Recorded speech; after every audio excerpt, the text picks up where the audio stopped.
എല്ലാവർക്കും നമസ്കാരം. ഇന്ന് IFPHന്റെ മലയാളം വെബിനാർ 2039 ദിവസം പൂർത്തിയാക്കിയിരിക്കുന്ന ദിവസമാണ്. ഇന്നത്തെ മലയാളം വിഭാഗത്തിൽ നമുക്ക് അതിഥിയായി എത്തുന്നത് ഡോക്ടർ റിജി റഷീദാണ്. ഡോക്ടർ റിജി റഷീദിന്റെ ഇന്നത്തെ പ്രസന്റേഷൻ അല്ലെ ക്ലാസ് കേൾക്കുന്നതിന് വേണ്ടി സൂം പ്ലാറ്റ്ഫോമിൽ എത്തിയിട്ടുള്ള എല്ലാ ബഹുമാന്യരായ ഡോക്ടേഴ്സിനെയും ഹോമിയോപ്പതി സ്നേഹികളെയും സ്റ്റുഡൻസിനെയും സ്നേഹപൂർവ്വം ഇന്നത്തെ സെഷനിലേക്ക് സ്വാഗതം ചെയ്യുന്നു. ഡോക്ടർ റിജി റഷീദ് നമുക്ക് ഒട്ടനവധി ക്ലാസ്സുകൾ എടുത്തിട്ടുണ്ട്. ഡോക്ടർ വളരെ നല്ല രീതിയിൽ ക്ലാസ്സുകൾ എടുക്കുകയും ഹോമിയോപ്പതിയെ കുറിച്ച് കൂടുതൽ കാര്യങ്ങൾ മനസ്സിലാക്കുവാനും പഠിക്കുവാനും ശ്രമിക്കുകയും ചെയ്യുന്ന ഡോക്ടർ കൂടിയാണ്. ഡോക്ടർ ഇന്ന് എടുക്കുന്ന വിഷയം PCODയും ഹോമിയോപ്പതിയും എന്നുള്ളതാണ്. നല്ലൊരു ക്ലാസ് പ്രതീക്ഷിച്ചുകൊണ്ട് ഒരു നിമിഷം ഈശ്വര പ്രാർത്ഥനയോട് കൂടി നമുക്ക് ക്ലാസ് ആരംഭിക്കാം. നന്ദി. ഡോക്ടർ റിജി റഷീദിനെ വളരെ സ്നേഹപൂർവ്വം ഇന്നത്തെ സെഷനിലേക്ക് സ്വാഗതം ചെയ്യുന്നു. ഡോക്ടറെ, നമുക്ക് ക്ലാസ് ആരംഭിക്കാം. Good evening all. PCODയില് മെയിൻലി കോൺസെൻട്രേറ്റ് ചെയ്യാൻ ഉദ്ദേശിക്കുന്നത് അതായത് ഇന്ന് WWW, അതായത് ഡോക്ടർ ഒന്ന് പറഞ്ഞോട്ടെ, എന്തോ ഒരു ബ്ലർഡ് ആയിട്ട് തോന്നുന്നല്ലേ? കാണാനാണോ? കാണാൻ ഒരു ക്ലിയർ ഇല്ല, പുക പോലെ തോന്നുന്നു. എന്താന്നറിയാ ഡോക്ടറെ, പുറകിന്ന് ലൈറ്റ് ഇങ്ങനെ അടിക്കുന്നോണ്ടാ. ഡോക്ടർ ഒന്നെങ്കിൽ സൈഡിലാക്കണം. പുറകിന്ന് ലൈറ്റ് അടിക്കുമ്പോൾ ലൈറ്റ് അവിടെ ബ്രൈറ്റ് ആയിട്ടിരിക്കുന്നോണ്ട് ഡോക്ടർ മുഖം കാണാൻ. മുഖം ബ്ലർഡ് ആയിട്ടാ തോന്നുന്നു. ക്യാമറ ഓഫ് ചെയ്ത് ഓക്കെ ആണോ? ഓക്കെ ആണോ? ഒരുവിധം കുഴപ്പമില്ലെന്നേ. പുറകില് മൊത്തത്തിൽ ഭയങ്കര പ്രകാശമായിട്ട് തോന്നുന്നു. ഒരു സെക്കൻഡ്. കുറച്ചു നേരം നോക്കിയിരിക്കുമ്പോ അത് നമുക്ക് ചിലപ്പോ കണ്ണിനൊരു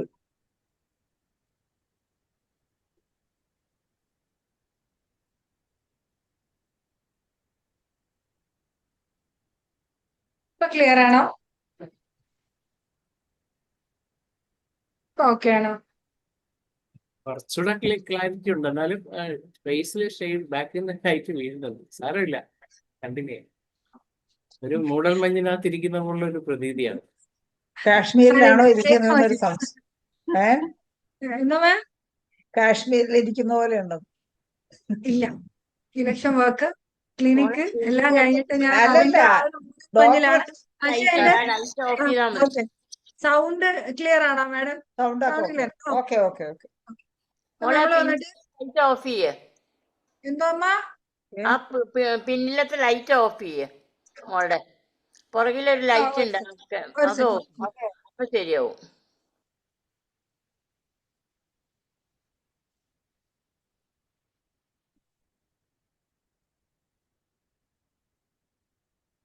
അപ്പൊ മൊത്തത്തില് ഡാർക്ക് ആവും. ഓക്കെ. അതായത് നമ്മള് PCODയിൽ വന്നിട്ട് ഇന്നത്തെ ക്ലാസ് പറയുമ്പോൾ ആദ്യം എനിക്ക് തോന്നിയൊരു കാര്യം എന്ന് പറഞ്ഞാൽ WWW ആണ് ആദ്യം ഫീൽ ചെയ്തത്. അതായത് നമ്മള് സ്ത്രീകളിൽ വന്നിട്ട് എന്താണ് what women wants in PCOD. Okay, നമ്മള് ഹോമിയോപ്പതി ആസ്പെക്ടിൽ നമുക്ക് ഒത്തിരി കേസസ് PCOD കിട്ടാറുണ്ട്. ഇപ്പം അമ്പാടി അമ്മയൊക്കെ ആണെങ്കിൽ അത് ചികിത്സിച്ച് മതിയായിരിക്കുന്ന ആൾക്കാരായിരിക്കും.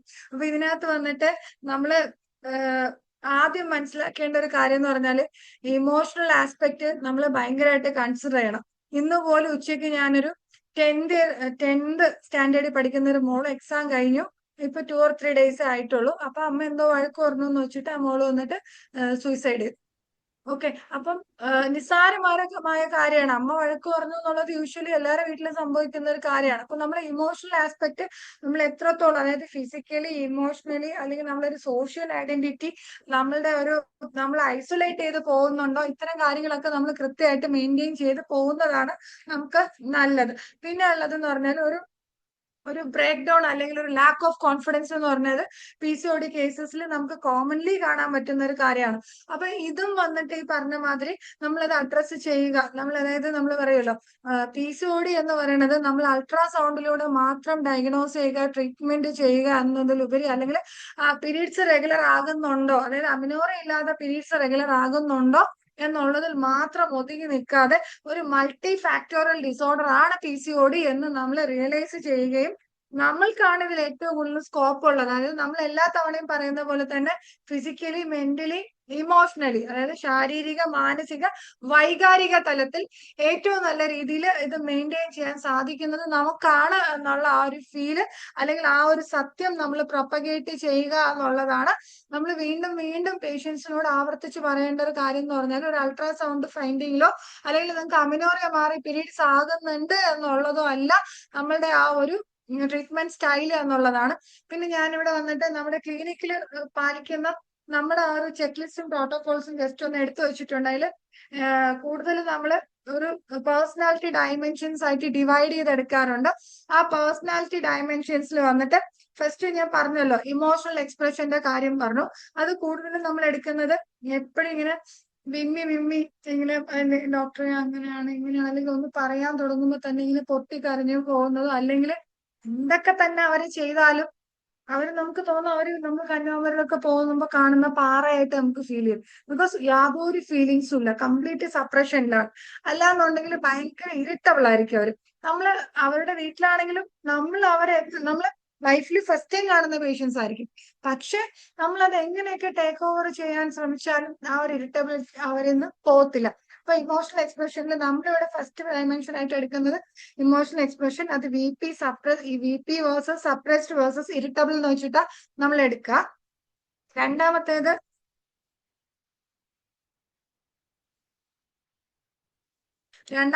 വന്നിട്ട് എനർജി ആൻഡ് മെറ്റബോളിസം ആണ്. ആ എനർജി ആൻഡ് മെറ്റബോളിസത്തിൽ നമുക്കറിയാം നല്ല ചിരിച്ച് കളിച്ച് സന്തോഷമായിട്ട് വരുന്ന PCOD പേഷ്യൻസ് നമുക്കുണ്ട്. അതല്ല എന്നെ കൊണ്ട് ഒന്നിനുമേ കൊള്ളൂല എന്ന് വിചാരിച്ചു വരുന്നവരുണ്ട്. ചേട്ടന് കല്യാണം കഴിക്കുമ്പോൾ എൻ്റെ അടുത്ത് വലിയ കാര്യമൊക്കെ ആയിരുന്നു, പക്ഷെ ഡോക്ടറെ ഞാൻ വണ്ണം വെച്ചു, പിന്നെ ഇങ്ങനെ മീശയും താടയൊക്കെ വരുന്നുണ്ട്, കഴുത്തിലെ കറുപ്പും മറ്റു ബുദ്ധിമുട്ടും ഒക്കെ ഉണ്ട്. അപ്പൊ എനിക്ക് സത്യം പറഞ്ഞാൽ ചേട്ടൻ വിളിച്ചാൽ പോലും എനിക്ക് പുറത്തേക്ക് കൂടെ പോവാൻ വേണ്ടിയിട്ട് വലിയ ബുദ്ധിമുട്ടാണ്. പിന്നെ എന്താന്ന് അറിഞ്ഞൂടാ ഡോക്ടർ, എനിക്ക് ഇന്ന് ഇഷ്ടമല്ലാതായി മാറിയിട്ടുണ്ട്. പിന്നെ ഞാൻ കണ്ണാടി നോക്കാറില്ല. ആക്ച്വലി ഞാൻ കോളേജിലൊക്കെ പഠിക്കുമ്പം റെഗുലർ ആയിട്ട് നന്നായിട്ട് ഗ്രൂം ചെയ്ത് പോരുന്ന ആളാണ്. പക്ഷെ എനിക്കിപ്പോ കണ്ണാടി നോക്കാൻ പോലും താല്പര്യമില്ലാത്തൊരവസ്ഥയിലേക്ക് എത്തി എന്ന് പറഞ്ഞ് ആ എനർജി മെറ്റബോളിസവും നമ്മൾ വന്നിട്ട് സ്ലഗിഷ് വേഴ്സസ് ഹൈപ്പർ ആക്റ്റീവ് എന്ന് പറഞ്ഞൊരു സ്കെയിലിൽ എടുക്കാറുണ്ട്. പിന്നെ മൂന്നാമതെന്ന് പറഞ്ഞാല് റിലേഷൻഷിപ്പ് ആറ്റിറ്റ്യൂഡ്.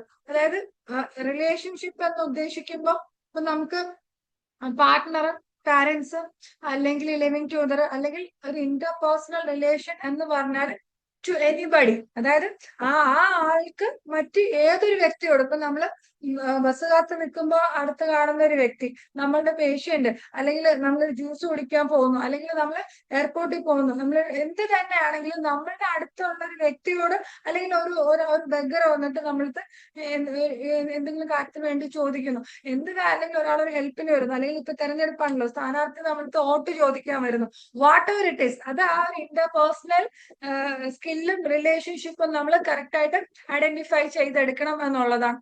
പിന്നെ ഉള്ളതെന്ന് പറഞ്ഞാല് നമ്മൾ എല്ലാ പ്രാവശ്യവും കേസ് എടുക്കുമ്പോൾ നമ്മൾ ഇങ്ങനെ ആ സ്റ്റോറി കംപ്ലീറ്റ് ഇങ്ങനെ എടുക്കാറുണ്ട്. യഥാർത്ഥത്തിൽ നമുക്ക് സത്യത്തിൽ ആവശ്യം എന്താണ്, നമ്മൾക്ക് എങ്ങനെയാണ് അവർ ആ സിറ്റുവേഷൻ വന്നിട്ട് അവർ ടാക്കിൾ ചെയ്യുന്നത്, അല്ലെങ്കിൽ ആ situation how they manage how they balance എന്നുള്ളതാണ് ആക്ച്വലി നമുക്ക് ഇമ്പോർട്ടന്റ് ആയിട്ടുള്ളത്. നമ്മൾ 1 hour അല്ലെങ്കിൽ 2 hour ഉള്ള ക്രോണിക് കേസ് ടേക്കിംഗ് അല്ലെങ്കിൽ കൗൺസിലിംഗ് നമ്മൾ കൊടുക്കുമ്പോൾ അൺഫോർച്ചുനേറ്റ്ലി നമ്മുടെയൊക്കെ കോളേജസിൽ വന്നിട്ട് ഭൂരിഭാഗം സമയവും നമുക്ക് വേണ്ടാത്ത കുറെ കാര്യങ്ങൾ എടുത്തു തീർക്കുകയായിരിക്കും. അപ്പം നമ്മൾ ശരിക്കും actually how they react to situation, നമുക്ക് ആ റിയാക്ഷൻസ് ആണ് ആക്ച്വലി നമുക്ക് ആവശ്യമായിട്ടുള്ളത്. ആ റിയാക്ഷൻസ് നമ്മൾ റെക്കോർഡ് ചെയ്യുന്ന പോലെ തന്നെ പ്രധാനമാണ് എന്താ പറയാ നമ്മളുടെ ഇതിന് നമ്മൾ എന്ത് പരിഹാരമാണ് നിർദ്ദേശിക്കുന്നത് എന്നുള്ളത് വളരെ പ്രധാനമായിട്ടുള്ള കാര്യമാണ്. അടുത്ത് നമ്മൾ എടുക്കുന്ന ഒരു സ്കെയിലാ ഇതിനകത്ത് റിലേഷൻഷിപ്പ് ആറ്റിറ്റ്യൂഡില് ഡിപ്പെൻഡന്റ്, ഇൻഡിഫറന്റ്, സസ്പീഷ്യസ്, ഇതിൽ ഏത് വേണമെങ്കിലും വരാം. റീസെന്റ് ഞാൻ ഒരു ക്ലാസ് എടുക്കാൻ പോയിരുന്നു. ക്ലാസ് ഒക്കെ കഴിഞ്ഞ് വന്നതിന് ശേഷം ഒരു അറിയപ്പെടുന്ന വ്യക്തി പുള്ളി ഇങ്ങനെ എൻ്റെ അടുത്ത് വന്നിട്ട് ഇങ്ങനെ പറഞ്ഞെന്ന് പറഞ്ഞാല്, ഡോക്ടർ പറഞ്ഞ വൈകാരിക തലത്തില് സംശയം ഉണ്ടല്ലോ, ഈ സംശയം ഒരു വിഷയമാണ് കുടുംബത്തിൽ. അതായത് നമ്മളൊന്നും ചെയ്തില്ല എങ്കിൽ പോലും അവർക്ക് നമ്മളെ സംശയമാണ്. ഓക്കെ, പിന്നെ അതിന്റെ പുറകെ ഇങ്ങനെ വീണ്ടും വീണ്ടും വരുന്നുണ്ട്. ആക്ച്വലി ഞാൻ ഒന്നുമേ ചെയ്യുന്നില്ല. അതും എന്റെ ഈ 55-ാമത്തെ വയസ്സിൽ, അല്ലെങ്കിൽ ഞാൻ വയസ്സായി തുടങ്ങി. ഈ പ്രായത്തിൽ ചെറുപ്പത്തിൽ ചെയ്യാത്ത എന്ത് കാര്യമാണ് ഈ പ്രായത്തിൽ ഞാൻ ചെയ്യാനുള്ളത്? പണ്ടൊന്നും മോൾ അങ്ങനെ ആയിരുന്നില്ല. അന്ന് അങ്ങനെ വരുന്ന കേസസ് ഉണ്ട്. പിന്നെ ഡിപ്പെൻഡന്റ് എന്ന് പറയാം, അതായത് ഒരു മുറിയിൽ നിന്ന് അടുത്ത മുറിയിൽ പോകണം, അല്ലെങ്കിൽ കൺസൾട്ടിംഗ് റൂമിൽ വെയിറ്റിംഗ് ഏരിയയിൽ കൺസൾട്ടിംഗ് റൂമിൽ വരുമ്പോ പോലും കൂടെ വന്ന ആളെ അക്കമ്പനി ചെയ്യണം, അല്ലെങ്കിൽ ബുദ്ധിമുട്ടാണ്. അങ്ങനെ അങ്ങനെ വരുന്ന ആൾക്കാരുണ്ട്. പിന്നെ അത് stress handling pattern, how they react to the situation. ഇപ്പൊ നമുക്കറിയാം, അമ്മായിയമ്മയും മരുമകളായിട്ട് മരുന്ന് വാങ്ങാൻ വരുന്ന കേസസിൽ ഇവളൊന്നും കഴിക്കില്ല, എന്റെ മോൻ വിദേശത്താണ്, ഇവളൊന്നും കഴിക്കില്ല എന്ന് സ്റ്റാർട്ട് ചെയ്യുന്നതായിരിക്കാം. പക്ഷെ ഒരാളുടെ ഇൻസൾട്ട് ചെയ്യുന്നതിന്റെ മാക്സിമം ഇൻസൾട്ട് ചെയ്തിട്ടായിരിക്കും അവരെ കൺസൾട്ടിങ് വൈൻഡ് അപ്പ് ചെയ്യുക. ഓക്കെ, അതിനിടയിൽ സഹിക്കുന്ന ആൾക്കാരുണ്ട്, ഒന്നുമേ സംഭവിക്കാത്ത പോലെ ചിരിച്ചുകൊണ്ടിരിക്കുന്ന PCOD പേഷ്യൻസ് നമുക്കുണ്ട്. അല്ലെങ്കിൽ ഇങ്ങനെ നമ്മളിങ്ങനെ കണ്ണൊത്ത് ഇങ്ങനെയാണ്, പോട്ടെ സാരമില്ല, അങ്ങനെ കണ്ണുകൊണ്ട് കാണിക്കുന്ന പേഷ്യൻസ് ഉണ്ട്. അങ്ങനെ നമുക്ക് പലതരത്തിലുള്ള എക്സ്പീരിയൻസ് ആണ് ഉള്ളത്. അപ്പം നമ്മൾ ഇതിൽ ഏത് തന്നെയാണെങ്കിലും നമ്മൾ ആ ഒരു എന്താ പറയാ, ആ ലാക്ക് ഓഫ് കോൺഫിഡൻസ് അവർക്ക് ഉണ്ടെങ്കിൽ അത് ഏത് വിജയനെയും നമ്മളത് ബ്രേക്ക് ഡൗൺ ചെയ്ത് കൊടുക്കുക എന്നുള്ളതാണ് പ്രൈമറി ആയിട്ടുള്ളൊരു ഇമ്പോർട്ടൻസ് ഫാക്ടർ എന്ന് നമ്മൾ വിശ്വസിക്കുന്നു. പിന്നെ വരുന്നതെന്ന് വെച്ചാൽ, ഇപ്പൊ നമ്മള് PCOD-യിലെ ഡിഫറെന്റ് പേഴ്സണാലിറ്റീസ് നമ്മൾ ജസ്റ്റ് ഒന്ന് പറഞ്ഞു പോവാം. നമ്മള് ഒരു മെയിൻ ഇമ്പോർട്ടന്റ് ആയിട്ട് പറയാൻ ഉദ്ദേശിക്കുന്ന കാര്യം അതല്ല, അതുകൊണ്ട് അതൊന്ന് പറഞ്ഞു പോകുന്നു എന്നുള്ളതേ ഉള്ളൂ. അതായത് അതിപ്പോ നമുക്ക് പേഴ്സണാലിറ്റി PCOD-യിൽ എടുക്കുമ്പോൾ നമുക്ക് പൾസാറ്റിലെ പറ്റി അറിയാം. അതായത് എന്താ പറയാ, ഒരു ഹോർമോണൽ ഇംബാലൻസിനോടൊപ്പം തന്നെ വന്നിട്ട് ഡിലേഡ് അല്ലെങ്കിൽ സ്കാൻറ്റി മെൻസസ് കാണാറുണ്ട്. അപ്പൊ ഈ ഡിലേഡ് അല്ലെങ്കിൽ സ്കാൻറ്റി മെൻസസിൽ നമുക്ക് പൾസാറ്റിലെ കൊടുക്കാവുന്നതാണ്. പിന്നെ പൾസാറ്റ് നമുക്കറിയാം ഇമോഷണൽ ആണ്, ഡിപ്പെൻഡന്റ് ആണ്, ജെന്റിൽ ആണ്, പിന്നെ എപ്പോഴും കരയണ പോലെയാണ്, അല്ലെങ്കിൽ ഒരു ഈൽഡിങ് നാച്ചർ ആയിട്ടുള്ള ആളാണ്. ഇതൊക്കെ നമ്മൾ പറയുന്ന കേസാണ് പൾസാറ്റിലേക്ക്. പക്ഷെ ഈ ഒരു ക്ലൈമറ്റില് അവിടെ വരുന്ന ഒരു ഇമ്പോർട്ടൻസ്, ഈ ഒരു ക്ലൈമറ്റിൽ അവിടെ വരുന്ന ഒരു ഇമ്പോർട്ടൻസ് എന്താണ് എന്ന് പറഞ്ഞാല്, നമ്മളുടെയൊക്കെ ക്ലിനിക്കുകളിൽ ശ്രദ്ധിച്ചു നോക്കിയാൽ അറിയാം, ഈ സമ്മർ സീസണിൽ പീരീഡ്സ് ഡിലേ ആവുന്ന ആൾക്കാർ കൂടുതലാണ്. മിക്കവരും വന്ന് പറയാറുണ്ട്, പല അസുഖത്തിനായിട്ട് വരുന്ന ആൾക്കാരായിരിക്കും, എന്നാലും അവരിപ്പൊ ചോദിക്കാറുണ്ട്, ഡോക്ടർ എന്താന്ന് പറഞ്ഞിട്ട് പീരീഡ്സ് ഡിലേ ആണ്, താമസിച്ചു, 10 ദിവസം താമസിച്ചു, അല്ലെങ്കിൽ 12 ദിവസം താമസിച്ചു, അങ്ങനെ വരാറില്ല. പക്ഷെ ഈ ചൂട് വന്നതിന് ശേഷമാണ്. ഓഫീസിൽ ഞാൻ ചോദിച്ചപ്പോൾ അവിടെയും ചില ആൾക്കാർക്ക് ഉണ്ടായിരുന്നു. ചേച്ചിനോട് ചോദിച്ചപ്പം അവിടെയും കണ്ടു, ചർച്ചിൽ ചോദിച്ചപ്പം അവിടെയും 1-2 ഫ്രണ്ട്സ് പറഞ്ഞു എന്ന് പറയുന്ന ആ ഒരു ഇതുണ്ട്. അവിടെ PCOD ഒരു ഫാക്ടർ ആണെങ്കിൽ പോലും എല്ലാ സീസണിലും നമുക്ക് PCOD ഉണ്ടല്ലോ. അവിടെ വന്നിട്ട് അത് മെയിൻ ആയിട്ട് നമ്മൾ മനസ്സിലാക്കേണ്ട ഒരു കാര്യം എന്ന് പറഞ്ഞാൽ, മൈൻഡ്, ബോഡി, അതുപോലെ തന്നെ നമ്മുടെ ലൈഫ് സ്റ്റൈലിന്റെ ആ ഒരു ചേഞ്ചസ്, അതാണ് അവിടെ കൂടുതലായിട്ട് വരുന്നത്. ഇപ്പൊ നമുക്ക് പറയാം, ഇപ്പൊ ഹീറ്റ് സ്ട്രോക്ക് അല്ലെങ്കിൽ സമ്മർ സീസൺ ആണല്ലോ ഇപ്പൊ. അപ്പൊ ഇത് വരുമ്പം എന്ത് സംഭവിക്കും എന്ന് പറഞ്ഞാല്, നമ്മുടെ ബോഡിയിൽ ഹൈപ്പോ തലാമോ പിറ്റ്യൂട്ടറി ഓവേറിയൻ ആക്സിസിൽ വന്നിട്ട് വ്യത്യാസം വരും. ഈ വ്യത്യാസം വരുമ്പോൾ ഇത് നാച്ചുറലി നമ്മുടെ ഓവുലേഷൻ ഡിലേ ചെയ്യും.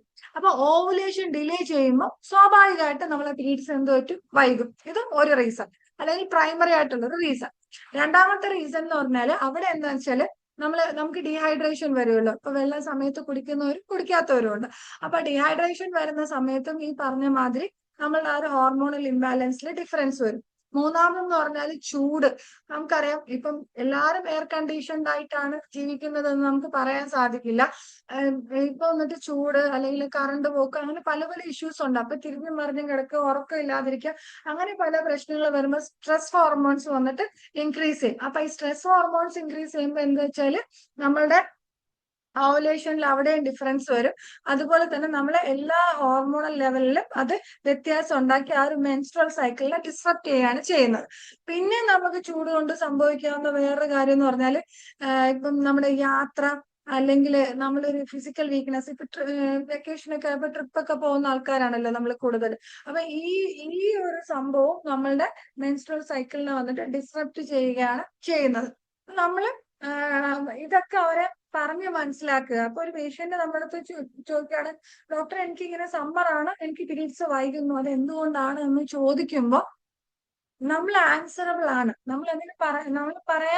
നമ്മളത് പറഞ്ഞു കൊടുക്കേണ്ട ആൾക്കാരാണ്. അപ്പൊ നമുക്ക് അവിടെ പൾസാറ്റിൽ നമ്മളെ ഹെൽപ്പ് ചെയ്യും. പൾസാറ്റിലെ വണ്ണം നമ്മൾ അവിടെ ഹെൽപ്പ് ചെയ്യും. നമ്മളൊരു 2 ഡോസ് ഒക്കെ കൊടുക്കുവാണെങ്കിൽ ഓരോ ഡോസിലൊക്കെ തന്നെ ചിലപ്പോൾ ആവാറുണ്ട്. അല്ലാന്നുണ്ടെങ്കിൽ ഇനി നമുക്ക് ഒരു ഡോസ് കൂടെ ഒരു 3 ഡേയ്സോ 5 ഡേയ്സോ കഴിഞ്ഞ് നമുക്ക് റിപ്പീറ്റ് ചെയ്യാം. അപ്പൊ കൊടുക്കുമ്പോൾ നമ്മൾ പ്യുവർ ജർമ്മൻ തന്നെ ആ ഒരു ഡോസ് കൊടുക്കുന്നു എന്നുള്ളത് ഉറപ്പിക്കുക എന്നുള്ളതാണ് ഒരു കാര്യം. പിന്നെന്ന് വെച്ചാൽ HB നമ്മൾ എപ്പോഴും പറയുന്ന പോലെ തന്നെ HB ഉണ്ടോ എന്ന് നോക്കാതെ മാൻഡേറ്ററി ആയിട്ടുള്ള ഒരു കാര്യമാണ്. പിന്നെ നമുക്ക് അടുത്തത് അപ്പൊ നമ്മൾ പറഞ്ഞു യങ് PCOD പേഷ്യൻസിൽ വന്നിട്ട് ഇറഗുലർ മെൻസസ് ഉള്ള ആൾക്കാർ, അതാണ് നമ്മൾ പൾസാറ്റിലേക്ക് മെയിൻ ആയിട്ട് കൊടുക്കുന്ന ആ ഒരു എന്താ പറയാ ഇമ്പോർട്ടൻസ് എന്ന് പറയുന്നത്. ഇനി നമുക്ക് വേറെ കേസിലേക്ക് പോകാം. അതെന്ന് വെച്ചാല് എന്ത് ചെയ്താലും എന്നാരും അംഗീകരിക്കുന്നില്ല. ഞാൻ ഇനി എന്തൊക്കെ തന്നെ ചെയ്താലും ഈ വീട്ടിൽ കിടന്ന് ചത്ത് മരിച്ച് പണിയെടുത്താലും എന്തൊക്കെ ചെയ്താലും ഡോക്ടറെ നമ്മളെ ജീവിതം ഇങ്ങനെയാണ്, ഇതൊന്നും വലിയ മാറ്റമൊന്നും വരാൻ പോണില്ല. പിന്നെ പാത്രം കഴുകാൻ വേണ്ടി എനിക്ക് ഡോക്ടറെ സിങ്ക് കാണുമ്പോ എനിക്ക് ഇങ്ങനെ വരും. കാരണം എന്ന് പറഞ്ഞാല് ഇത് ഇവർക്കൊക്കെ എനിക്ക് എന്നെ വേണമെങ്കിൽ ഒന്ന് സഹായിച്ചൂടെ എന്ന് ചോദിച്ചു വരുന്ന ആൾക്കാരുണ്ട്. എന്താ വെച്ചാല് കുട്ടികളോട് ചോദിച്ചാലും അവർക്ക് ഇതൊക്കെ ശീലമായി. കാരണം അമ്മ അങ്ങനെയാണ്, അമ്മ അച്ഛൻ്റെ അടുത്തായാലും ഞങ്ങളുടെ അടുത്തായാലും അങ്ങനെയാണ്, പിന്നെ അമ്മയല്ലേ ഡോക്ടർ എന്ന് പറഞ്ഞു വരുന്ന ആൾക്കാരുണ്ട്. ഇപ്പൊ തന്നെ നമുക്ക് മനസ്സിലായി കാണും, സെറ്റയാണ് നമുക്ക് മനസ്സിലായി കാണും. അതായത് ഒരു ബേൺഔട്ടായിട്ടുള്ള ഒരു ഇമോഷൻ, ആ ഒരു സ്ട്രെസ്സും എല്ലാം ഇങ്ങനെ എടുത്തു വെച്ചിട്ട് ഒരു ക്രോണിക് ആയിട്ടുള്ള ഒരു PCOD പേഷ്യന്റ് ആണ് നമുക്ക് അവിടെ കിട്ടുക. അപ്പൊ ഇവിടെ വന്നിട്ട് നമുക്കറിയാം എല്ലാ തവണത്തെയും പോലെ തന്നെ ബിയറിംഗ് ഡൗൺ സെൻസേഷൻ, പിന്നെ റെസിഡിസം ഉണ്ടായിരിക്കും, ഹെയർ ഫാൾ ഉണ്ടായിരിക്കും, പിഗ്മെന്റേഷൻ ഉണ്ടായിരിക്കും. അവിടെ നമ്മൾ പറയാനുള്ളതെന്ന് പറഞ്ഞാൽ അഗാന്തോസിസ് നൈഗ്രിക്കൻസ് എന്ന് പറഞ്ഞ കണ്ടീഷൻ ഉണ്ടല്ലോ. ആക്ച്വലി നമ്മൾക്കാണ് ഏറ്റവും നല്ല രീതിയിൽ അത് ബാലൻസ് ചെയ്ത് കൊടുക്കാൻ പറ്റുന്നത്. നമ്മളത് മെയിൻറ്റെയിൻ നമ്മൾ കറക്റ്റ് ആയിട്ടൊരു മെഡിസിൻ ആണ് സെലക്ട് ചെയ്യുന്നതെങ്കിൽ ഒരു 7th ഡേ മുതൽ തന്നെ നമ്മളിവിടെ കാണാറുണ്ട്. ഈ ഒരു അഗാന്തോസിസ് നൈഗ്രിക്കൻസ് മെയിൻറ്റെയിൻ ചെയ്യുന്നു എന്നുള്ള ഒറ്റ കാരണം കൊണ്ട് തന്നെ നമുക്ക് വന്നിട്ട് നമ്പർ ഓഫ് പേഷ്യൻസും കൂടുന്നുണ്ട്. പിന്നെ ഉള്ളതെന്ന് പറഞ്ഞാൽ നാട്രമൂർ. നമുക്കറിയാം എന്താ പറയാ ഇമോഷണൽ സപ്രഷൻ അല്ലെങ്കിൽ എന്താ പറയുക, ഇത് കാലങ്ങൾക്ക് മുമ്പുള്ള കാര്യമായിരിക്കും, നമ്മളൊക്കെ മറന്നുപോയ കാര്യങ്ങളായിരിക്കും. പക്ഷെ അതിങ്ങനെ സൂക്ഷിച്ച് വെച്ചിട്ട് അതിങ്ങനെ ആലോചിച്ച് ഇവിടെ ഇടയ്ക്ക് ഒരു മോള് വന്നിരുന്നു. ആക്ച്വലി 2nd സ്റ്റാൻഡേർഡിലുള്ള കാര്യം വരെ ആശാത്തിക്ക് ഓർമ്മയുണ്ട്. അത് എങ്ങനെ ഇത്ര ക്ലിയർ ആയിട്ട് ആ 2nd സ്റ്റാൻഡേർഡിലെ കാര്യം പറഞ്ഞ് ഷീസ് ക്രൈം, പുള്ളിക്കാരത്തി ഇങ്ങനെ കരയുവാണ്. ഇപ്പം റിസർവ്ഡ് ആണ്, ഇമോഷണലി സപ്രസ്ഡ് ആണ്. പിന്നെ എപ്പോഴും കഴിഞ്ഞു പോയ എന്തെങ്കിലും ഒരു സങ്കടമുള്ള കാര്യത്തിൽ ഇങ്ങനെ നമ്മൾ പറയില്ല ശങ്കറിന് സെഗൻ ഉണ്ടോ കോക്കനട്ട് ട്രീ എന്ന് പറഞ്ഞാൽ ആശാത്തി അവിടെ തന്നെ ഉണ്ടായിരിക്കും. പിന്നെ ഉള്ളതെന്ന് പറഞ്ഞാൽ അങ്ങനെ ഒരു ആശ്വാസം ബാക്കി അതൊന്നും വലിയ താല്പര്യമില്ല, ഒറ്റയ്ക്കിരിക്കുന്നതിനാണ് കുറച്ചുകൂടെ താല്പര്യം. പിന്നെന്ന് വെച്ചാൽ തലവേദന എന്ന് പറഞ്ഞാൽ ഈ ഇറഗുലർ മെൻസസ് ആവുന്ന സമയത്തുള്ള ഇവരുടെ തലവേദന പറഞ്ഞു തുടങ്ങുമ്പോൾ തന്നെ നമ്മൾ ഇങ്ങനെ ആലോചിക്കാം നാട്രമൂർ 10 ഒരു ഡോസ് കൊടുക്കും. ഓക്കെ, നാട്രമൂർ 10 ഒരു ഡോസ് കൊടുക്കുന്നു. ശ്രദ്ധിക്കേണ്ട ഒരു കാര്യം എന്ന് പറഞ്ഞാൽ പിറ്റേ ദിവസം അവധിയാണോ എന്നുള്ളത് നമ്മളൊന്ന് ശ്രദ്ധിക്കണം. അല്ലാന്നുണ്ടെങ്കിൽ ചിലപ്പോൾ ഇത് കഴിച്ചിട്ട് ഇവർ പുറത്തേക്ക് പോയി വീണ്ടും വെയിൽ കൊള്ളുമ്പോൾ ഭയങ്കരമായിട്ട് അത് അഗ്രവേറ്റ് ചെയ്യാനുള്ള സാധ്യതയുണ്ട്. അപ്പൊ നാട്രമൂർ 10 കൊടുക്കുമ്പോൾ അതൊന്ന് ശ്രദ്ധിച്ചാൽ വളരെയധികം നന്നായിരുന്നു. പിന്നെ ഉള്ളതെന്ന് പറഞ്ഞാല് കുടിക്കുന്ന ഞങ്ങളുടെ ഇവിടെ കാട്ടാക്കടയിലെ നാടൻ ഭാഷയിൽ പറഞ്ഞാല് കുടിക്കുന്ന വെള്ളത്തിനെ വിശ്വാസമില്ല, ഉടുക്കുന്ന തുണിയെ വിശ്വാസമില്ല, അതങ്ങനെ പറയാം. അതായത് ഒന്നിനെയും വിശ്വസിക്കാത്ത ആൾക്കാരെന്ന് പറയൂലേ. അപ്പൊ നമുക്ക് പറയാം ലാക്കസിസ് നമുക്ക് തോന്നിക്കാണുമല്ലോ. ഇവരെന്ന് വെച്ചാല് ഇത് ഒടുക്കത്തെ അസൂയയെ ഒന്നിനെയും വിശ്വസിക്കില്ല. ഓക്കെ, നമ്മളിനി എങ്ങനെയൊക്കെ തന്നെ പറഞ്ഞത് ബാലൻസ് ചെയ്യാൻ ശ്രമിച്ചാലും ഈവൻ ദോ അവർക്ക് അതിനകത്ത് റിലീഫ് ഉണ്ടായാൽ പോലും അവർ നമ്മളെ വിശ്വസിക്കില്ല. നമ്മൾ ഇപ്പൊ ഒരു 10-12 സിംറ്റംസ് ആയിട്ടായിരിക്കും ഇവര് നമ്മുടെ അടുത്തേക്ക് വരിക. എന്നിട്ട് നമ്മൾ അടുത്ത ആഴ്ച നമ്മളിങ്ങനെ ഒന്നൊന്നായിട്ട് ചോദിക്കും. ആ ചോദിക്കുമ്പോൾ ആക്ച്വലി അതിന് നമ്മൾ ഗ്രേഡ് നോക്കുമ്പോൾ അല്ലാതെ നോക്കുമ്പോൾ ഉണ്ടാവില്ല, എന്നാലും പ്രശ്നമാണ്. അതുകൊണ്ട് നമ്മളിപ്പോ എന്താ ചെയ്യണമെന്ന് പറഞ്ഞാൽ നമ്മൾ ചെക്ക് ലിസ്റ്റ് ഉണ്ടാക്കി വെച്ചിട്ടുണ്ട്, അതിൽ ഗ്രേഡ് വിട്ട് വെച്ചിട്ടുണ്ട്. എന്നിട്ട് അതിലെ 1 2 3 4 5 വെച്ചിട്ട് അതിൽ ടിക്ക് ചെയ്യാം. അപ്പം നമ്മൾ ഇവരെ കൊണ്ട് ടിക്ക് ചെയ്യിപ്പിക്കുകയാണ് പതിവ്. എന്നിട്ട് ടിക്ക് ചെയ്ത് കഴിഞ്ഞിട്ട് വീണ്ടും ഈ ബാണ്ടൊക്കെ അഴിക്കാൻ തുടങ്ങുമ്പോൾ ഞാൻ ചോദിക്കും എത്ര ടിക്ക് അതിൽ ബാക്കിയുണ്ട്. ഓക്കെ, എന്നിട്ട് ആ പഴയ സ്കോർ ഷീറ്റ് കൂടെ കാണിക്കും. പിന്നെ ഒന്നും പറയാനില്ലല്ലോ, പറയാനില്ലാത്തോണ്ടല്ല, പക്ഷെ ഒന്ന് അടങ്ങും. ഓക്കെ, അപ്പം ജെലസ് ആണ്, സസ്പീഷ്യസ് ആണ്. പിന്നെ വന്നിട്ട് നമുക്കറിയാം ടൈറ്റ് ക്ലോത്തിങ്സ് അവർക്ക് പറ്റില്ല. പിന്നെ വന്നിട്ട് ലെഫ്റ്റ് സൈഡ് അഫെക്ഷൻസും ബാക്കി കാര്യങ്ങളൊക്കെ ഉള്ളത് നമുക്കറിയാം. പിന്നെ PCOD വിത്ത് പ്രീ മെൻസ്ട്രൽ സിംറ്റംസ് വരുമ്പോഴാണ് നമ്മൾ കൂടുതലും ഇവിടെ ലാക്കസിസ് കൊടുക്കുന്നത്. അപ്പോഴാണ് ലാക്കസിസ് റിപ്പീറ്റ് ആയിട്ട് കൊടുക്കാറില്ല, ലാക്കസിസ് 31 ഡോസാണ് സാധാരണ കൊടുക്കാറ് ഉള്ളത്. പിന്നെ ഉള്ളത് വന്നിട്ട് കൽക്കേറിയ കാർബോവാസ്റ്റാറ്റിക്. അയ്യോ എന്റെ പൊന്നു ഡോക്ടറെ, പിന്നെ നമ്മൾ എന്തെങ്കിലും ഒരു സാധനം എടുത്തോണ്ട് വരാൻ പറഞ്ഞാല് അവൾ ഒന്നി അവിടെ തന്നെ ഇരിക്കും, അല്ലെങ്കിൽ നമ്മൾ പറഞ്ഞ് നമ്മളെന്നെ തൊണ്ടയിലെ വെള്ളം പറ്റുമ്പോ അവിടെ നിന്ന് പതുക്കെ ഇങ്ങനെ ആനങ്ങി പോവും. അത് കാണുമ്പോണ്ടല്ലോ ഡോക്ടർ എന്റെ കാലിൽ കൂടെ ഇങ്ങനെ എന്ന് പറഞ്ഞു വരുന്ന പേഷ്യൻസ് ഉണ്ട്. അപ്പൊ നമുക്കറിയാം anxious, slow, over weight tendency. ഇപ്പൊ കൽക്കേരിയക്കാർക്ക് ഇത്രയും കേൾക്കുമ്പോ തന്നെ ഓക്കെ, ബാക്കി കഥ കേട്ടില്ലെങ്കിലും ഇത്രയും കേൾക്കുമ്പോ ഞാൻ മനസ്സിലായിരിക്കും ഓ കൽക്കേരിയക്കാർക്ക് ഓക്കെ. പിന്നെ ഞാൻ ആകെ ചോദിക്കുന്നത് വിയർപ്പ് എങ്ങനെയാണെന്ന് ചോദിക്കാറുണ്ട്. പിന്നെ ഭക്ഷണം ഡിസൈൻസ് ഒക്കെ എങ്ങനെയാണെന്ന് ചോദിക്കാറുണ്ട്. ഇത്ര മാത്രമേ ഞാൻ ചോദിക്കാറുള്ളൂ. പിന്നെ നമ്മള് ബാക്കി വേറെ ഒരുപാട് കാര്യങ്ങളുണ്ടല്ലോ, അത് കറക്റ്റ് ചെയ്ത് കൊടുക്കുക എന്നുള്ളത് നമ്മളുടെ ജോലിയാണല്ലോ. അപ്പൊ അവിടെ വെച്ച് നമ്മളങ്ങ് സ്റ്റോപ്പ് ചെയ്യും. പിന്നെ ഉള്ള ഒരു പ്രശ്നം എന്ന് പറഞ്ഞാൽ ഇവരെ ചികിത്സിക്കേണ്ടതെന്ന് പറഞ്ഞ ഒരു വലിയ ടാസ്ക് ആണ്. കാര്യം ഇവിടെ നിന്ന് പോണത് തന്നെ കുറെ സമയം നമ്മളെ നിന്ന് എടുത്തിട്ടാ പോവുക. എന്നിട്ട് അത് കഴിഞ്ഞ് വീടെത്തി കഴിഞ്ഞാലും സംശയം.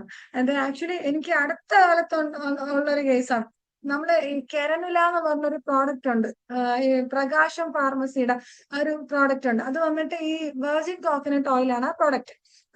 വന്നിട്ട് നല്ല മണമാണത്. നമ്മളിത് മാർക്കറ്റിൽ കിട്ടുന്ന ഏതൊരു റെഡിമെയ്ഡ് വെർജിൻ കോക്കനട്ട് ഓയിലിനേക്കാളും മണമാണ് അതിന്, റിസൾട്ടും ഉണ്ട്. അപ്പൊ ഞാനിപ്പോ എന്താ ചെയ്യാന്ന് പറഞ്ഞാല് മെഡിസിൻസ് വെളിച്ചെണ്ണയിൽ മിക്സ് ചെയ്യാനോ അല്ലെങ്കിൽ മറ്റെന്തെങ്കിലും കാര്യങ്ങൾ വെളിച്ചെണ്ണയിലാക്കി എടുക്കുക എന്നുള്ള എന്തെങ്കിലും കാര്യം വരുമ്പോൾ ഞാൻ പറയും ഇത് കെരനുലയുണ്ട്, അപ്പൊ നമ്മള് അത് കൊടുക്കാന്ന് പറയും. അപ്പൊ ഈ കെരനുലയുടെ പാക്കിംഗ് വരുന്നതെന്ന് പറഞ്ഞാല് ഇതിന്റെ മേലെ വരുന്ന ബബിൾസ് ഉള്ള ഒരു പാക്കിങ്ങിലാണ് കവറിലാണ് വരിക. അപ്പൊ ഇത് വന്നിട്ട് എന്റെ അടുത്ത് ഒരു തൽക്കേരിയക്കാർക്ക് പേഷ്യന്റ് ചോദിക്കുകയാണ്, പുറത്തൊരു 7 ആൾക്കാർ വെയിറ്റ് ചെയ്യുന്നുണ്ട്, ഈ കൊച്ച് IT വർക്ക് ചെയ്യുന്ന കൊച്ചാണ്. അപ്പൊ അതിന്റെ സംശയമാണ്, ഡോക്ടർ പറഞ്ഞല്ലോ ഇത് വന്നിട്ട് ഈ മരുന്നും ഈ എണ്ണയായിട്ട് മിക്സ് ചെയ്താണ് ഉപയോഗിക്കേണ്ടതെന്ന് പറഞ്ഞല്ലോ, അപ്പൊ അതിന്റെ മണം പോവാതിരിക്കാനാണല്ലോ ഈ പാക്കിങ്ങിൽ വന്നിട്ടുണ്ടാവുക. അപ്പൊ നമ്മൾ ഇത് കൊണ്ടുപോയി വേറെ ഇതില് മിക്സ് ചെയ്തെടുക്കുമ്പോ പിന്നെ മണത്തിന്റെ കാര്യം, കുപ്പിയിലെ തിക്നെസ് ഓക്കെ അങ്ങനെ എന്ന് വെച്ചാൽ നമ്മള് എന്ന് വെച്ചാല് അന്നത്തെ നമ്മളൊരു ദിവസം പോകാൻ വേണമെങ്കിൽ ഇതേപോലത്തെ ആരെങ്കിലും കിട്ടിയാൽ മതി. പിന്നെ പ്രൊഫ്യൂസ് ആയിട്ടുള്ള സ്വെറ്റിംഗ് ഉണ്ട്, PCOD with obesity and delayed puberty. അത് വരുമ്പോ ഇങ്ങനെ കാര്യങ്ങളൊക്കെ ചോദിച്ചു വരുമ്പോ എപ്പോഴാണ് പീരീഡ്സ് ഫസ്റ്റ് ആയതെന്ന് നമ്മൾ ചോദിക്കുമ്പോൾ നമുക്ക് മനസ്സിലാവാൻ പറ്റും. ഒരു 90% കേസസിലും ഡിലേഡ് പ്യൂബർട്ടി വരാറുണ്ട്. പിന്നെ മെറ്റബോളിക് PCOD കേസസിലാണ് നമ്മൾ കൂടുതലും കൽക്കേരിയ ചാർജ് വന്നിട്ട് പ്രിഫർ ചെയ്യുന്നത്. പിന്നെ സൾഫർ പേഴ്സണാലിറ്റി എന്ന് വെച്ചാല് എത്ര ബുദ്ധി ദൈവം കൊടുത്തിട്ടുണ്ടോ അത്രയും തന്നെ അശ്രദ്ധയും അവർക്ക് കൊടുത്തിട്ടുണ്ട്. ഓക്കെ, അതായത് എത്ര കഴിവുണ്ടെങ്കിലും ആ കഴിവ് വന്നിട്ട് അവരുടെ ആ ഒരു ഇന്റലക്ച്വൽ തോട്ടിനനുസരിച്ച് ഉയരാൻ വേണ്ടിയിട്ട് അവരുടെ ഡീമേറ്റ്സ് അത് ബ്ലോക്ക് ചെയ്ത് ഓക്കെ. അപ്പൊ അതാണ് അങ്ങനെ വരുന്നത്. എന്നുവെച്ചാല് അത് ചിലപ്പം ഈ നല്ല പോസ്റ്റർ ഇരിക്കുന്ന ആൾക്കാരൊക്കെ ആയിരിക്കും, പക്ഷെ ഇവര് വന്ന് കയറുന്ന കാണുമ്പോഴത്തേക്കും നമുക്ക് അപ്പം മതിയാവും. പിന്നെ വന്നിട്ട് ഒരു സ്ട്രോങ് ഒപ്പീനിയൻ ആയിരിക്കും. പിന്നെ അവർക്ക് ഹീറ്റ് ഇൻടോളറൻസ് ഭയങ്കരമാണ്. പിന്നെ ഒരു സ്കിൻ കംപ്ലൈൻസ് ആണ് കൂടുതലായിട്ട് വരെ കിട്ടുക. അതായത് ഈ PCOD വിത്ത് സ്കിൻ മാനിഫെസ്റ്റേഷൻസ് ആണ് നമുക്ക് കിട്ടുക. പിന്നെ വരുന്നതെന്ന് പറഞ്ഞാൽ സിസ്റ്റിക് ടെൻഡൻസീസോടുകൂടി വരുന്നവരാണ്. നമുക്കറിയാം പൂജ വന്നിട്ട് സീക്രട്ടീവ് ആണ്, ഫിക്സഡ് ഐഡിയാസ് ആണ്. പിന്നെന്ന് വെച്ചാല് അതായത് എന്റെ ഉള്ളിൽ എന്തോ നടക്കുന്നുണ്ട്, അത് പക്ഷെ നല്ലതായ കാര്യമല്ല, അതെന്തോ എന്നെ മോശമാക്കാനുള്ള കാര്യമാണ് എന്നുള്ള ആ ഒരു ഫീൽഡിൽ വരുന്ന ഒരാൾക്കാരാണ്. പിന്നെന്ന് പറഞ്ഞാല് വന്നിട്ട് നമുക്കറിയാം ഒരു ആത്മവിശ്വാസം എന്ന് പറഞ്ഞൊരു സംഭവം അവർക്ക് ഉണ്ടാവില്ല, അല്ലെങ്കിൽ കുറവായിരിക്കും. പിന്നത് ഇഗ്നേഷ്യ ഹൈലി സെൻസിറ്റീവ് ആണ്, അതുപോലെ തന്നെ ഗ്രീഫ് ഓറിയന്റഡ് ആണ്. പറഞ്ഞാലും തീരുവില്ല. നമ്മൾ ഇനി എന്തൊക്കെ തന്നെ പറഞ്ഞു കൊടുത്താലും അതായത് നമ്മൾ ഒന്ന് പറയുമ്പോ 5 അവർ തിരിച്ചു പറയും. അപ്പൊ നമ്മളാണോ അവരാണോ ആക്ച്വലി സംസാരിക്കേണ്ടവർ എന്നുള്ളൊരു ഫീലിലേക്ക് നമ്മൾ എത്തും. പിന്നെ മൂഡ് സ്വിങ്സ്, അതുപോലെ തന്നെ കോൺട്രാഡിക്ടറി ഇമോഷൻസ്. പിന്നെ എന്താ പറയാ, ഇങ്ങനെ ആരോടും പറയാൻ പറ്റാത്ത കുറെ കാര്യങ്ങൾ ഇവരുടെ ഉള്ളിൽ ഉണ്ടായിരിക്കും. ഇവര് കുറെ കാര്യങ്ങളൊക്കെ നമ്മുടെ അടുത്ത് പറയും.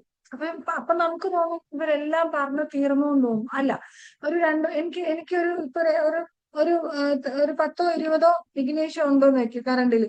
അതിലൊരു മോർ ദാൻ 50% ആൾക്കാർ എന്താ ചെയ്യാന്ന് പറഞ്ഞാല് ഒരു 2-3 വിസിറ്റ് കഴിയുമ്പോഴാണ് ഇവരുടെ ചൈൽഡ്ഹുഡിലുള്ള എന്തെങ്കിലും അബ്യൂസീവ്നെസ് ആയിട്ടുള്ള എന്തെങ്കിലും കാര്യങ്ങളോ അല്ലെങ്കിൽ അവരുടെ ഉള്ളിൽ ഇങ്ങനെ കെട്ടിക്കിടക്കുന്ന പക്ഷെ ഒരാളോടും പറയാൻ പറ്റാത്ത കുറെ കാര്യങ്ങളൊക്കെ ഉണ്ടാവുമല്ലോ. ഇതൊക്കെ ഇങ്ങനെ പറഞ്ഞു കഴിഞ്ഞിട്ട് നമ്മൾ അവരെ ഇങ്ങനെ ചേർത്ത് പിടിക്കുമ്പോൾ ഒരു കരച്ചിലുണ്ടല്ലോ.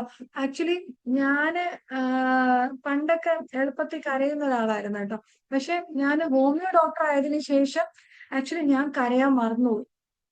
ഞാൻ സീരിയസ് ആയിട്ട് പറഞ്ഞതാണ്, ഞാൻ കരയാൻ മറന്നുപോയി. കാര്യം എന്ന് പറഞ്ഞാല് പല പല പ്രായത്തിലുള്ള ആൾക്കാരുടെ കണ്ണീര് അത് എന്റെ എന്റെ എന്റെ എന്റെ മോള് വന്നിട്ട് ഇപ്പൊ 8.5 years ആണ് എന്റെ മോക്ക്. ഓക്കെ, അപ്പൊ എന്റെ മോൾ എന്റെ അടുത്ത് ഇങ്ങനെ ചോദിക്കും, മമ്മ എന്തിനാണ് ഇവരിങ്ങനെ ഹഗ് ചെയ്യുന്നതെന്ന് ചോദിക്കും. ഓക്കെ, അതായത് ഓരോ പേഷ്യന്റിന് ഞാൻ ഇപ്പോഴും വിശ്വസിക്കുന്നു, ഞാൻ കൊടുക്കുന്ന മരുന്നും ആ മരുന്നിനോടൊപ്പം തന്നെ ഇവരെ ഓരോ ആൾക്കാരുടെ ആ കണ്ണീരിന്റെ ആ ഒരു ആഴം അല്ലെങ്കിൽ ഇന്റൻസിറ്റി അല്ലെങ്കിൽ അവര് ഇങ്ങനെ നമ്മളെ ഇങ്ങനെ ആക്കിയുമ്പോ ആ നമ്മുടെ നെഞ്ചിൽ വരുന്ന ആ ഒരു ചൂടും ബാക്കി കാര്യങ്ങളൊക്കെ ഉണ്ടല്ലോ. അപ്പൊ ആ ഒരു ഇന്റൻസിറ്റി നമുക്ക് അങ്ങനെ തന്നെ അബ്സോർബ് ചെയ്തെടുക്കാൻ സാധിക്കും. അപ്പൊ അങ്ങനെ വരുമ്പോ എനിക്ക് തോന്നുന്നു മേ ബി ഒരു റാപ്പോ പേഷ്യൻസും ആയിട്ടുള്ളതായിരിക്കണം. ഞാൻ ഫീമെയിൽ പേഷ്യൻസിന്റെ കാര്യമാണ് പറഞ്ഞത്. ആ ഒരു ഇതായിരിക്കണം ഈ പറഞ്ഞ പോലെ കുറച്ചും കൂടെ അവർക്ക് നമ്മളത്തെ ഒരു ട്രസ്റ്റും ബിലീഫും ഒക്കെ വരാമെന്ന് തോന്നണം. അപ്പൊ PCOD ട്രിഗേർഡ് ബൈ ഇമോഷണൽ സ്ട്രെസ്സിലാണ് നമ്മൾ അവിടെ ചെയ്യുന്നത്. പിന്നെ വരുന്നതെന്ന് പറഞ്ഞാല് നമുക്കറിയാം നമ്മുടെ ഇപ്പോഴത്തെ കുട്ടികൾക്കൊന്നും ഉപദേശം ഇഷ്ടമല്ലാത്ത കുട്ടികളാണ്. അപ്പൊ നമ്മൾ കഴിവതും ആ ഒരു സെക്ടർ അങ്ങ് ഒഴിവാക്കി വിടുന്നതായിരിക്കും നല്ലത്. പിന്നെ വരിക എന്ന് പറഞ്ഞാൽ PCOD തന്നെ നമുക്ക് പല കാറ്റഗറിയിലുള്ള PCOD നമുക്ക് കിട്ടാറുണ്ട്. ഇതിൽ ഏത് കാറ്റഗറി PCOD ആണെങ്കിലും ഞാൻ കേഷീസിലേക്ക് നമ്മൾ ആ ഒരു സെക്ടർ വൈസ് നമ്മൾ എങ്ങനെയാണ് ഇത് ബ്രേക്ക് ഡൗൺ ചെയ്യണതിന്റെ സ്റ്റെപ്സ് എന്ന് പറയാൻ വേണ്ടിയിട്ടാണ് അതായത് PCOD വന്നിട്ട് നമുക്ക് അതായത് PCOD കല്യാണം കഴിഞ്ഞ കുട്ടികളുടെ PCOD ഉണ്ടായിരിക്കാം, ടീനേജേഴ്സിലെ PCOD ഉണ്ടായിരിക്കാം, കല്യാണം കഴിഞ്ഞിട്ട് കുട്ടികൾ ഉണ്ടായവരുടെ PCOD ഉണ്ടായിരിക്കാം, കുട്ടികൾ ഇല്ലാത്തവരുടെ PCOD ഉണ്ടായിരിക്കാം, മൂഡ് സ്വിങ്സിലെ PCOD ഉണ്ടായിരിക്കാം, മൂഡ് സ്വിങ്സ് ഇല്ലാത്ത PCOD ഉണ്ടായിരിക്കാം. അങ്ങനെ പല തരത്തിലുള്ള, പിന്നെ നമുക്കറിയാം ഇപ്പൊ ആർത്തവം നേരത്തെ വരണുണ്ട് കുട്ടികളിൽ. പഴയപോലെ 10-12 വയസ്സിലല്ല, അതിനു മുന്നേ വരുന്ന 10 വയസ്സിന് താഴെ വരുന്ന കേസസും ഉണ്ട്.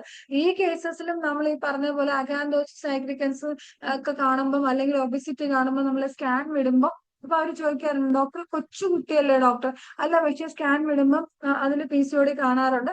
അല്ലെങ്കിൽ പീരീഡ്സ് വന്നതിന് ശേഷം ഇറഗുലർ ആയിട്ടിരിക്കുക, അല്ലെങ്കിൽ വരുമ്പോൾ ബ്ലീഡിങ് കൂടുക, അല്ലെങ്കിൽ അതിൻ്റെതായിട്ടുള്ള അതായത് സെക്ഷൽ ഹോർമോൺസിന്റെ വേരിയേഷൻസ് കൊണ്ട് അവരിലും ഈ പ്രശ്നം കാണാറുണ്ട്. അപ്പൊ നമ്മളിങ്ങനെ ഒരു കീൻ ഒബ്സർവർ എന്ന് പറയുന്നത് ഇപ്പൊ ചിലപ്പം കുഞ്ഞിന് മരുന്ന് വാങ്ങാൻ വരുന്നതായിരിക്കില്ല, അമ്മയ്ക്ക് മരുന്ന് വാങ്ങാൻ വരുന്നതായിരിക്കും. എന്നാൽ ആ കുഞ്ഞിനെ കാണുമ്പോ നമുക്ക് മനസ്സിലാക്കാൻ പറ്റും എന്നുള്ളതാണ്. അത് നമ്മളുടെ ആ ഒരു ഒബ്സർവേഷൻ. ഇനി നമ്മൾ ഇതിനകത്ത് വന്നിട്ട് ഇവിടെ ഫോളോ ചെയ്യുന്ന ഒരു കുറച്ച് ക്വസ്റ്റ്യനേഴ്സിലേക്കാണ് പോകുന്നത്. അതായത് നമ്മളിവിടെ എന്താ ചെയ്യണമെന്ന് പറഞ്ഞാല് ഈ ഹോർമോണൽ ഇംബാലൻസ് അല്ലെങ്കിൽ അവരുടെ എന്താ പറയാ വിൽ പവർ നശിക്കുക അല്ലെങ്കിൽ സെൽഫ് കോൺഫിഡൻസ് നഷ്ടപ്പെടുക എന്ന് ആദ്യമേ പറഞ്ഞല്ലോ. അതായത് ഇവിടുത്തെ WWWന്റെ പ്രൈമറി ആയിട്ട് നമ്മൾ ഫോളോ ചെയ്യുന്ന 10 സ്റ്റെപ്സ് ആണ് ഇനി പറയുന്നത്. അതായത് നമ്മളുടെ ആ ഒരു രീതി അങ്ങനെയാണ്. നമ്മുടെ പേഷ്യന്റ് നമ്മളുള്ള ആ ഒരു റാപ്പോയിൽ ഫസ്റ്റ് പറയുന്നതെന്ന് പറഞ്ഞാൽ നമ്മൾ പേഷ്യൻസിനെ പഠിപ്പിക്കുന്നത് understand and accept the condition. അതായത് ഏത് സ്റ്റേജിലാണോ അവർ നിൽക്കുന്നത് ആ സ്റ്റേജിൽ ഇപ്പൊ പറയുകയാണെങ്കിൽ റീസെന്റ് ആയിട്ട് വന്നൊരു സ്കാൻ റിസൾട്ട് സിസ്റ്റർ എടുത്ത് മാറ്റി. റീസെന്റ് ആയിട്ട് വന്നൊരു സ്കാൻ റിസൾട്ട് ഇവിടെ ഉണ്ട്. സ്കാൻ റിസൾട്ട് ഉണ്ടായിരുന്നു. സ്കാൻ റിസൾട്ട് എന്ന് പറഞ്ഞാല് എൻഡോമെട്രിയൽ തിക്കനിങ് ഉണ്ട്, പിന്നെ PCOD ഉണ്ട്, ആ കൊച്ചിന് ഹൈപ്പോതൈറോയിഡിസം ഉണ്ട്. ഓക്കെ, പക്ഷെ കംപ്ലീറ്റ്ലി ബ്രേക്ക് ഡൗൺ ആയി. ഇനി അതായത് കുട്ടികളൊക്കെ ഉണ്ട്, ഒരു 29 years തന്നെ ആയിട്ടുള്ളൂ. കാണാനും ഗുഡ് ലുക്കിക്കാണ്, സ്മാർട്ടാണ്, പക്ഷെ ഇനി ജീവിതമേ ഇല്ല എന്നുള്ള ആ ഒരു ഇതിലാണ്. അതായത് മുന്നോട്ടേക്ക് ഇനി ഒന്നുമില്ല എന്നുള്ള രീതിയിലാണ് അവര് ഇവിടെ ഇന്നലെ വന്നത്. അപ്പൊ ഇപ്പം ക്ലോത്ത്സ് മാറി സ്പോട്ടിങ്ങിലേക്ക് എത്തിയിട്ടുണ്ട്. അപ്പൊ understand and accept the condition.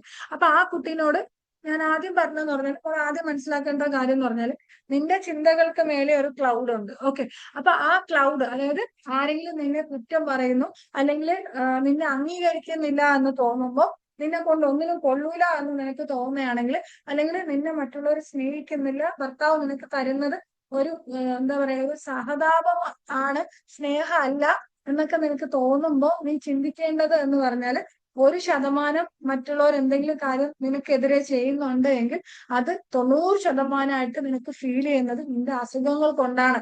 Hypothyroidism കൊണ്ടുള്ള മൂഡ് സ്വിങ്സും അതുപോലെ തന്നെ PCOD കൊണ്ടുള്ള മൂഡ് സ്വിങ്സ് ആണ് നിന്നെ അത്തരത്തിലേക്ക് മാറ്റുന്നത് എന്ന് നമ്മൾ പറഞ്ഞ് മനസ്സിലാക്കാം. പിന്നെ മോഡേൺ മെഡിസിൻ ട്രീറ്റ്മെന്റ് എടുത്തു വരുന്ന ആൾക്കാരുണ്ട്, അല്ലെങ്കിൽ മറ്റേതെങ്കിലും തരത്തിലുള്ള ട്രീറ്റ്മെന്റ് എടുത്തു വരുന്ന ആൾക്കാരുണ്ട്. ഇതിൽ ഏത് ട്രീറ്റ്മെന്റ് എടുത്തു വരുന്ന ആൾക്കാരാണെങ്കിലും നമ്മള് നമ്മളെ എല്ലാ സിസ്റ്റത്തിനെയും കുറിച്ച് കുറച്ച് അറിഞ്ഞു വെച്ചേക്കാം.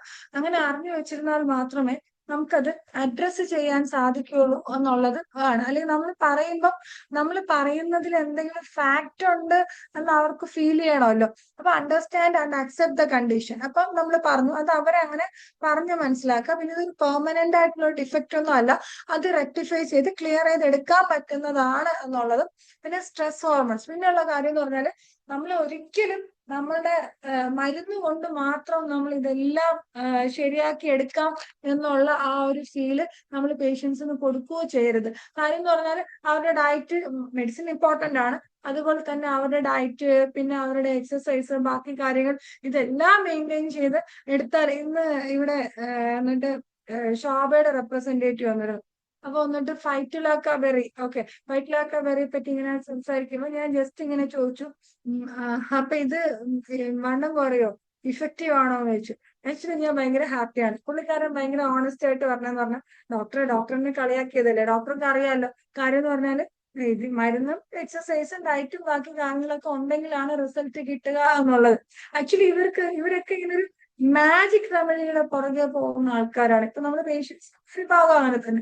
ആരെങ്കിലും ഒറ്റയടിക്ക് ഒരു 10 കിലോ കുറച്ച് കൊടുക്കാമെന്ന് പറഞ്ഞാൽ അവർ അവിടെ നിന്ന് ചാടി വീഴുവാണ്. ഓക്കെ, കാര്യം എന്ന് പറഞ്ഞാൽ ബിക്കോസ് അവർ തിങ്ക് ചെയ്യുന്നതെന്ന് പറഞ്ഞാല് ഇത്രയും ഡോക്ടേഴ്സ് ഉണ്ടായിരുന്നിട്ടും ഡോക്ടേഴ്സ് നമുക്ക് അങ്ങനെ ഒരു അഷുറൻസ് തരുന്നില്ല, പക്ഷെ ഇവര് നമുക്ക് അങ്ങനെ ഒരു അഷുറൻസ് തരുന്നു. ഓക്കെ, അപ്പൊ അങ്ങനെ പോകുന്ന ആൾക്കാരുണ്ട്. അപ്പൊ നമ്മളത് കൃത്യമായിട്ട്, അത് നമ്മളുടെ ഒരു ജോലിയുടെ ഭാഗമാണ്. അപ്പൊ അവർക്ക് ആ ഒരു അക്സെപ്റ്റൻസ് ഉണ്ടാക്കി കൊടുക്കുക എന്നുള്ളതാണ്. പിന്നെ മൈൻഡ് റിലാക്സ് ചെയ്യുമ്പോൾ നമ്മളെ ഹോർമോൺസും റിലാക്സ് ചെയ്യുന്ന പഠിപ്പിക്കുക. പിന്നെ ഇത് ഓൾ ഓഫ് എ സഡൻ എല്ലാം ഒരു എന്താ പറയാ ഒറ്റ സ്ട്രെച്ചിൽ സംഭവിക്കുന്ന കാര്യമല്ല. ഇതൊരു എന്താ പറയാ, ഇതിങ്ങനെ ഒരു കണ്ടിന്യൂസ് പ്രോസസ് ആണ്. നിങ്ങളിപ്പോ ഇത് ഒരു സെന്റൻസ് നമ്മൾ പ്രത്യേകം പറയണം. അതായത് നിങ്ങൾ ഇതൊക്കെ കേട്ടിട്ട് പോയാലും നിങ്ങൾ ഒരാഴ്ചയോ 2 ആഴ്ചയോ അല്ലെങ്കിൽ ഒരു മാസം ആകുമ്പോൾ നിങ്ങൾക്ക് മരുന്ന് നിർത്തണം എന്ന് തോന്നും. ഒന്നുകിൽ നിങ്ങൾക്ക് മരുന്ന് അയ്യോ ഇതൊന്നും സംഭവിക്കുന്നില്ല എന്ന് തോന്നും, അല്ലെങ്കിൽ അയ്യോ എന്റെ അസുഖമൊക്കെ പറഞ്ഞു ഇത്ര ഹാപ്പി ആയോ എന്നുള്ളൊരു ഫീൽ വരും. അപ്പൊ ഇനിയിപ്പോ മരുന്ന് കഴിക്കണ്ട എന്നുള്ളൊരു ഫീലിലേക്ക് പോകും. പൊതുവെ സൈക്കാട്രിക് ഡ്രഗ്സ് കഴിക്കുന്ന പേഷ്യൻസ് സ്ഥിരമായിട്ട് ചെയ്യുന്ന ഒരു കാര്യം ഇതാണ്. അതായത് അവർക്ക് അതിൽ നിന്ന് കുറച്ചൊരു റിലീഫ് കിട്ടുമ്പോൾ അവർ വിചാരിക്കുന്നതെന്ന് പറഞ്ഞാൽ, എന്റെ അസുഖമൊക്കെ മാറി, ഇനിയിപ്പോ ഞാൻ വെറുതെ അവിടെ ഇപ്പൊ പൈസ കൊടുക്കേണ്ട കാര്യമൊന്നുമില്ല, പൈസ കൊടുക്കേണ്ട, അവരെ കഥയും കേൾക്കണ്ട, അതിന്റെ ആവശ്യമൊന്നുമില്ല, ഞാൻ ഓക്കെ ആയി. ഓക്കെ, പിന്നെ തിരിച്ചു വരുന്നത് പണ്ടത്തതിനേക്കാൾ പിന്നത്തതായിട്ടായിരിക്കും ഇവർ തിരിച്ചു വരാം. അങ്ങനെ വരുന്ന ഒരു അരമണിക്കൂർ വെയിറ്റ് ചെയ്യിപ്പിക്കുന്നതിൽ തെറ്റൊന്നുമില്ല.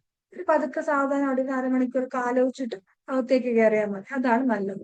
രണ്ടാമത് stabilise hormones through life style വഴി നമ്മളത്, അതായത് ഒരു ഡെയിലി കൺസിസ്റ്റൻസി മെയിൻറ്റെയിൻ ചെയ്യണം എന്നുണ്ടെങ്കിൽ ഇവരോട് നമ്മൾ എക്സസൈസ് ചെയ്യാൻ പറഞ്ഞാലും നമ്മൾ നടക്കാൻ പോകാൻ പറഞ്ഞാലും ഇവർ അങ്ങനെ ചെയ്യണമെന്ന് നിർബന്ധമില്ല. അപ്പൊ ഒരു ജിമ്മിന്റെ സപ്പോർട്ട് എടുക്കുന്നത് നല്ലതായിരിക്കും. അവിടെ ഇപ്പൊ നമുക്കറിയാം അവിടെ ഒരു instructor trainer will be there. അപ്പൊ അത് കുറച്ചുകൂടെ മെയിൻറ്റെയിൻ ചെയ്തെടുക്കാം. അപ്പൊ അവിടെ പോകുമ്പോൾ നമ്മൾ പറയാം, നിങ്ങളെ ഒരു എക്സസൈസിന് വേണ്ടിയിട്ടാണ് നമ്മൾ വിടുന്നത്, അല്ലാതെ അവിടുത്തെ ക്യാൻഡിൽ ഇങ്ങനെ വെള്ള, പച്ച, മഞ്ഞ, നീല എന്ന് പറഞ്ഞ് നിറച്ചു വെച്ചിരിക്കുന്ന എന്താ പറയാ സ്റ്റിറോയിഡ്സ് എടുക്കാൻ വേണ്ടിയിട്ടല്ല നിങ്ങളെ നമ്മൾ വിടുന്നത് എന്നുള്ള ആ ഒരു അവയർനെസ് നമ്മൾ കൊടുത്ത് തന്നെ വിടണം. പിന്നെന്ന് പറഞ്ഞാൽ നമുക്കറിയാം ബാലൻസ്ഡ് ആയിട്ടുള്ള ഡയറ്റ് എടുക്കണം. പിന്നെ ഷുഗറും റിഫൈൻഡ് കാർബ്സും ബാക്കി കാര്യങ്ങളും അതൊക്കെ മെയിൻറ്റെയിൻ ചെയ്യണം. അപ്പൊ അത് പറയുമ്പോഴും അതിനകത്തും വരുന്നതെന്ന് പറഞ്ഞാല് ഇപ്പം മെഗ്നീഷ്യത്തിന്റെ കുറവുണ്ടെന്ന് വെക്കും. അപ്പൊ എന്താ പറയുക, PCOD ഉള്ള ആൾക്കാർക്ക് നമ്മൾ ചോദിക്കുന്ന ഒരു ഡോക്ടർ എനിക്ക് മധുരം കഴിക്കാൻ ഭയങ്കര ഇഷ്ടമാണ്, ഈ സമയമൊക്കെ ആകുമ്പോൾ എനിക്ക് മധുരം ചോക്ലേറ്റും ഒക്കെ ഭയങ്കരമായ ആസക്തിയാണ്, കൺട്രോൾ ചെയ്യാൻ സാധിക്കാറില്ല. Actually it is your magnesium deficiency.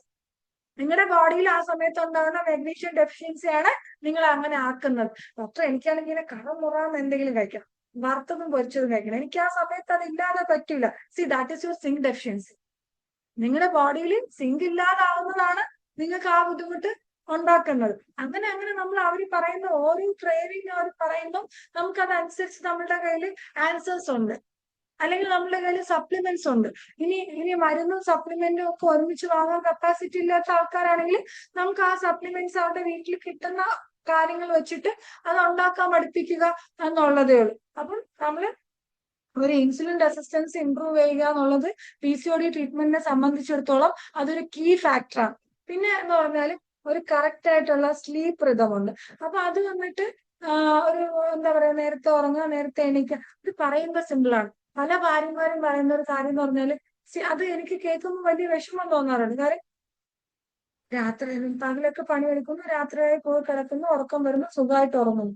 ഇങ്ങനെ റെഗുലർ ആയിട്ട് ഉറങ്ങുന്ന ഒരു ഭർത്താവിന് ഒരിക്കലും എന്തൊക്കെ തന്നെ ചെയ്താലും എങ്ങനെയൊക്കെ തന്നെ ഉറങ്ങാൻ ശ്രമിച്ചാലും ഉറങ്ങാൻ പറ്റാത്തൊരു ഭാര്യയുടെ വിഷമം മനസ്സിലാവില്ല.